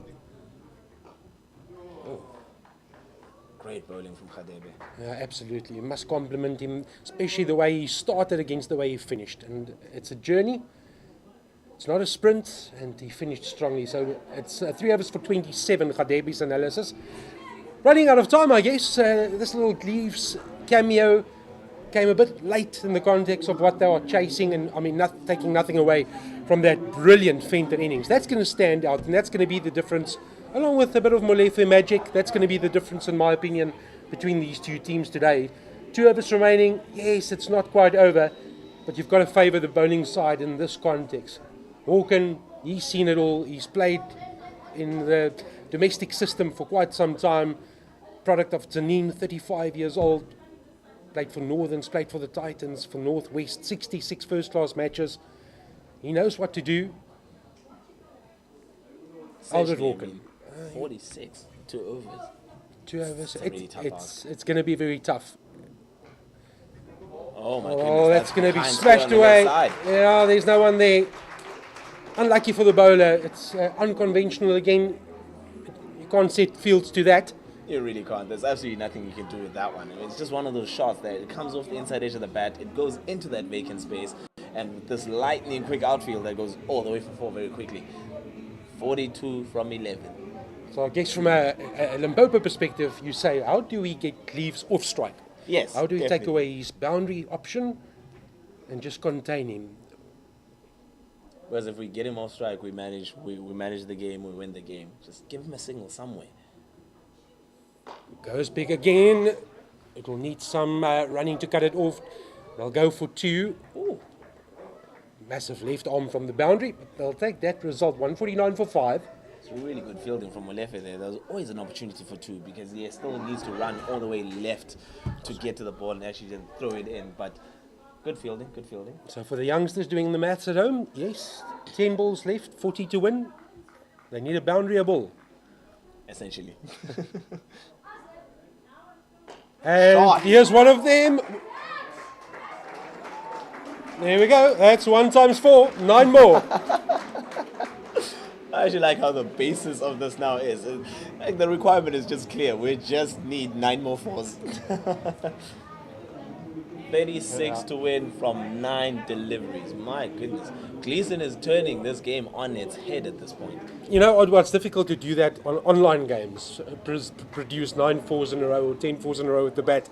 So it's pretty tough out there as well. Most definitely, most definitely. And it's been such a cameo from Cleves here. It really has put some impetus into this innings. Brilliant execution from Albert Hawken.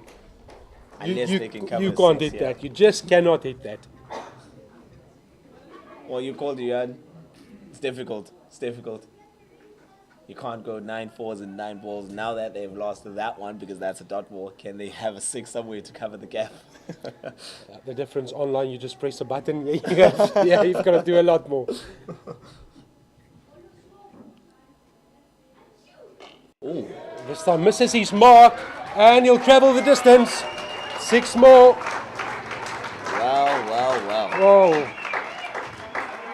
It's been an absolute exhibition from Cleves this afternoon, and it's a half century, well deserved. There's a new talent, there's a new man that's arrived on the scene. 53 runs from 19 deliveries. I'll repeat that. 53 from 19 balls, 4 4s and 5 6s. Cleves is the reason that we're still sitting here and sharing this excitement with you. He's certainly breathed new life into this game. Hawken to finish up. It's full and straight, needs the single, will get the single as the clerk is quick to react, and this will leave 1 over to produce 29. I mean, like we said, it's a really tough ask, but still, who would have thought that right now Iinyathi would have gotten to 160 for 5 after 19 overs? I mean, it's been a really, really close game. 6 balls to go, 29 runs required for the win. It's a tall order, but it's not impossible. Where's the usual Gibbs? Yuvraj Singh, 6 sixes The and 6 an over. sixes of the over. Oh my goodness. Well, now wouldn't that be something? Now, we put it into context. Cleves is on strike for the first ball of the last over. If this goes for 6, immediately now the pressure will shift to Khadebe, and then it's a completely different game. Then you're looking at 23 from 5. So it all comes down to how he goes about the first ball here in this last over. Yeah, perfectly put. It does come down to that. This is going to determine just where the nerves are and where they can be pushed towards. You travel for 6 first ball up, and you'll say, okay, can you do it again? And if it happens a second time or a third time in a row, I'm telling you, you can be, doesn't matter who you are, you're going to start feeling some butterflies that you didn't know was in the cage. It's been a valiant effort, but it's not going to be. Khadebe has been bowling really good lines today. I mean, yes, he's gone 3 overs for 27, but that is a solid start. Dot ball off the first one. Now all of a sudden, all that pressure is back on Cleves. Now he knows he needs to make the play here. He knows he needs to go hard. But what can he do now with 5 balls remaining with 29 required? Lovely straight shot. Shot. You only get a single. Jade de Klerk says, I'm coming back. He fumbles, he'll get 2. Oh, goddammit. Needed to do better there on the take. That was even comfortable. It was coming in on the bounce. He just needed to collect it and then initiate the run out. But 2 runs in 2 balls. Jade de Klerk was putting on skates and he was motoring. I think the call for 2 came immediately after that ball was hit. Like when it went through Khademe's hands and going off to the fielder at deep mid-off. I mean, honestly, it was long off, sorry. We just thought to ourselves, yeah, there's definitely 2 there, there's definitely 2 there. And we were calling for 2 immediately after that ball went through. I wanted to make the analogy of a Max Verstappen, but nowadays it's Lando Norris, I guess. Switching through the gears, it leaves on strike. 4 balls remaining. Khadebe follows him as he moves towards leg stump. You know, you mentioned Khadebe, just nice and cool. You need a calm head on your shoulders. Just think, visualize what you need to do in the situation. Know what the batter is after. Know what your capabilities are. Bowl to that strength, execute, and then you get the result. And that they've done. Barring any no balls now, it's quite impossible. Yeah, 26 required from 3 balls. The game is well and truly with Limpopo Impala here to win. He just needs to bowl 1 solid delivery here and then followed by 2 more, and that's game. Oh, de Klerk is going to be out. De Klerk caught at short fine leg, trying the ramp shot.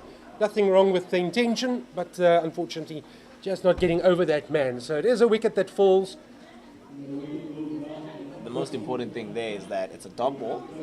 Secondly, it's a wicket that keeps Cleves off strike still. Absolutely. Now we've been richly entertained on Heritage Day.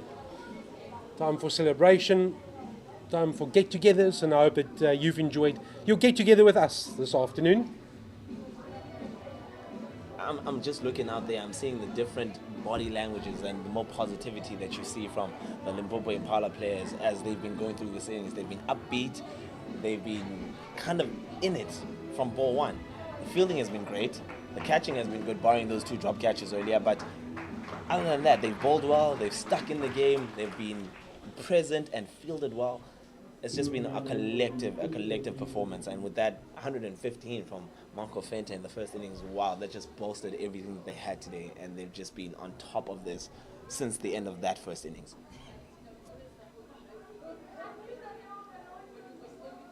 2 balls to come. With Aphiwe Mnyanda to face the last 2 balls in this over.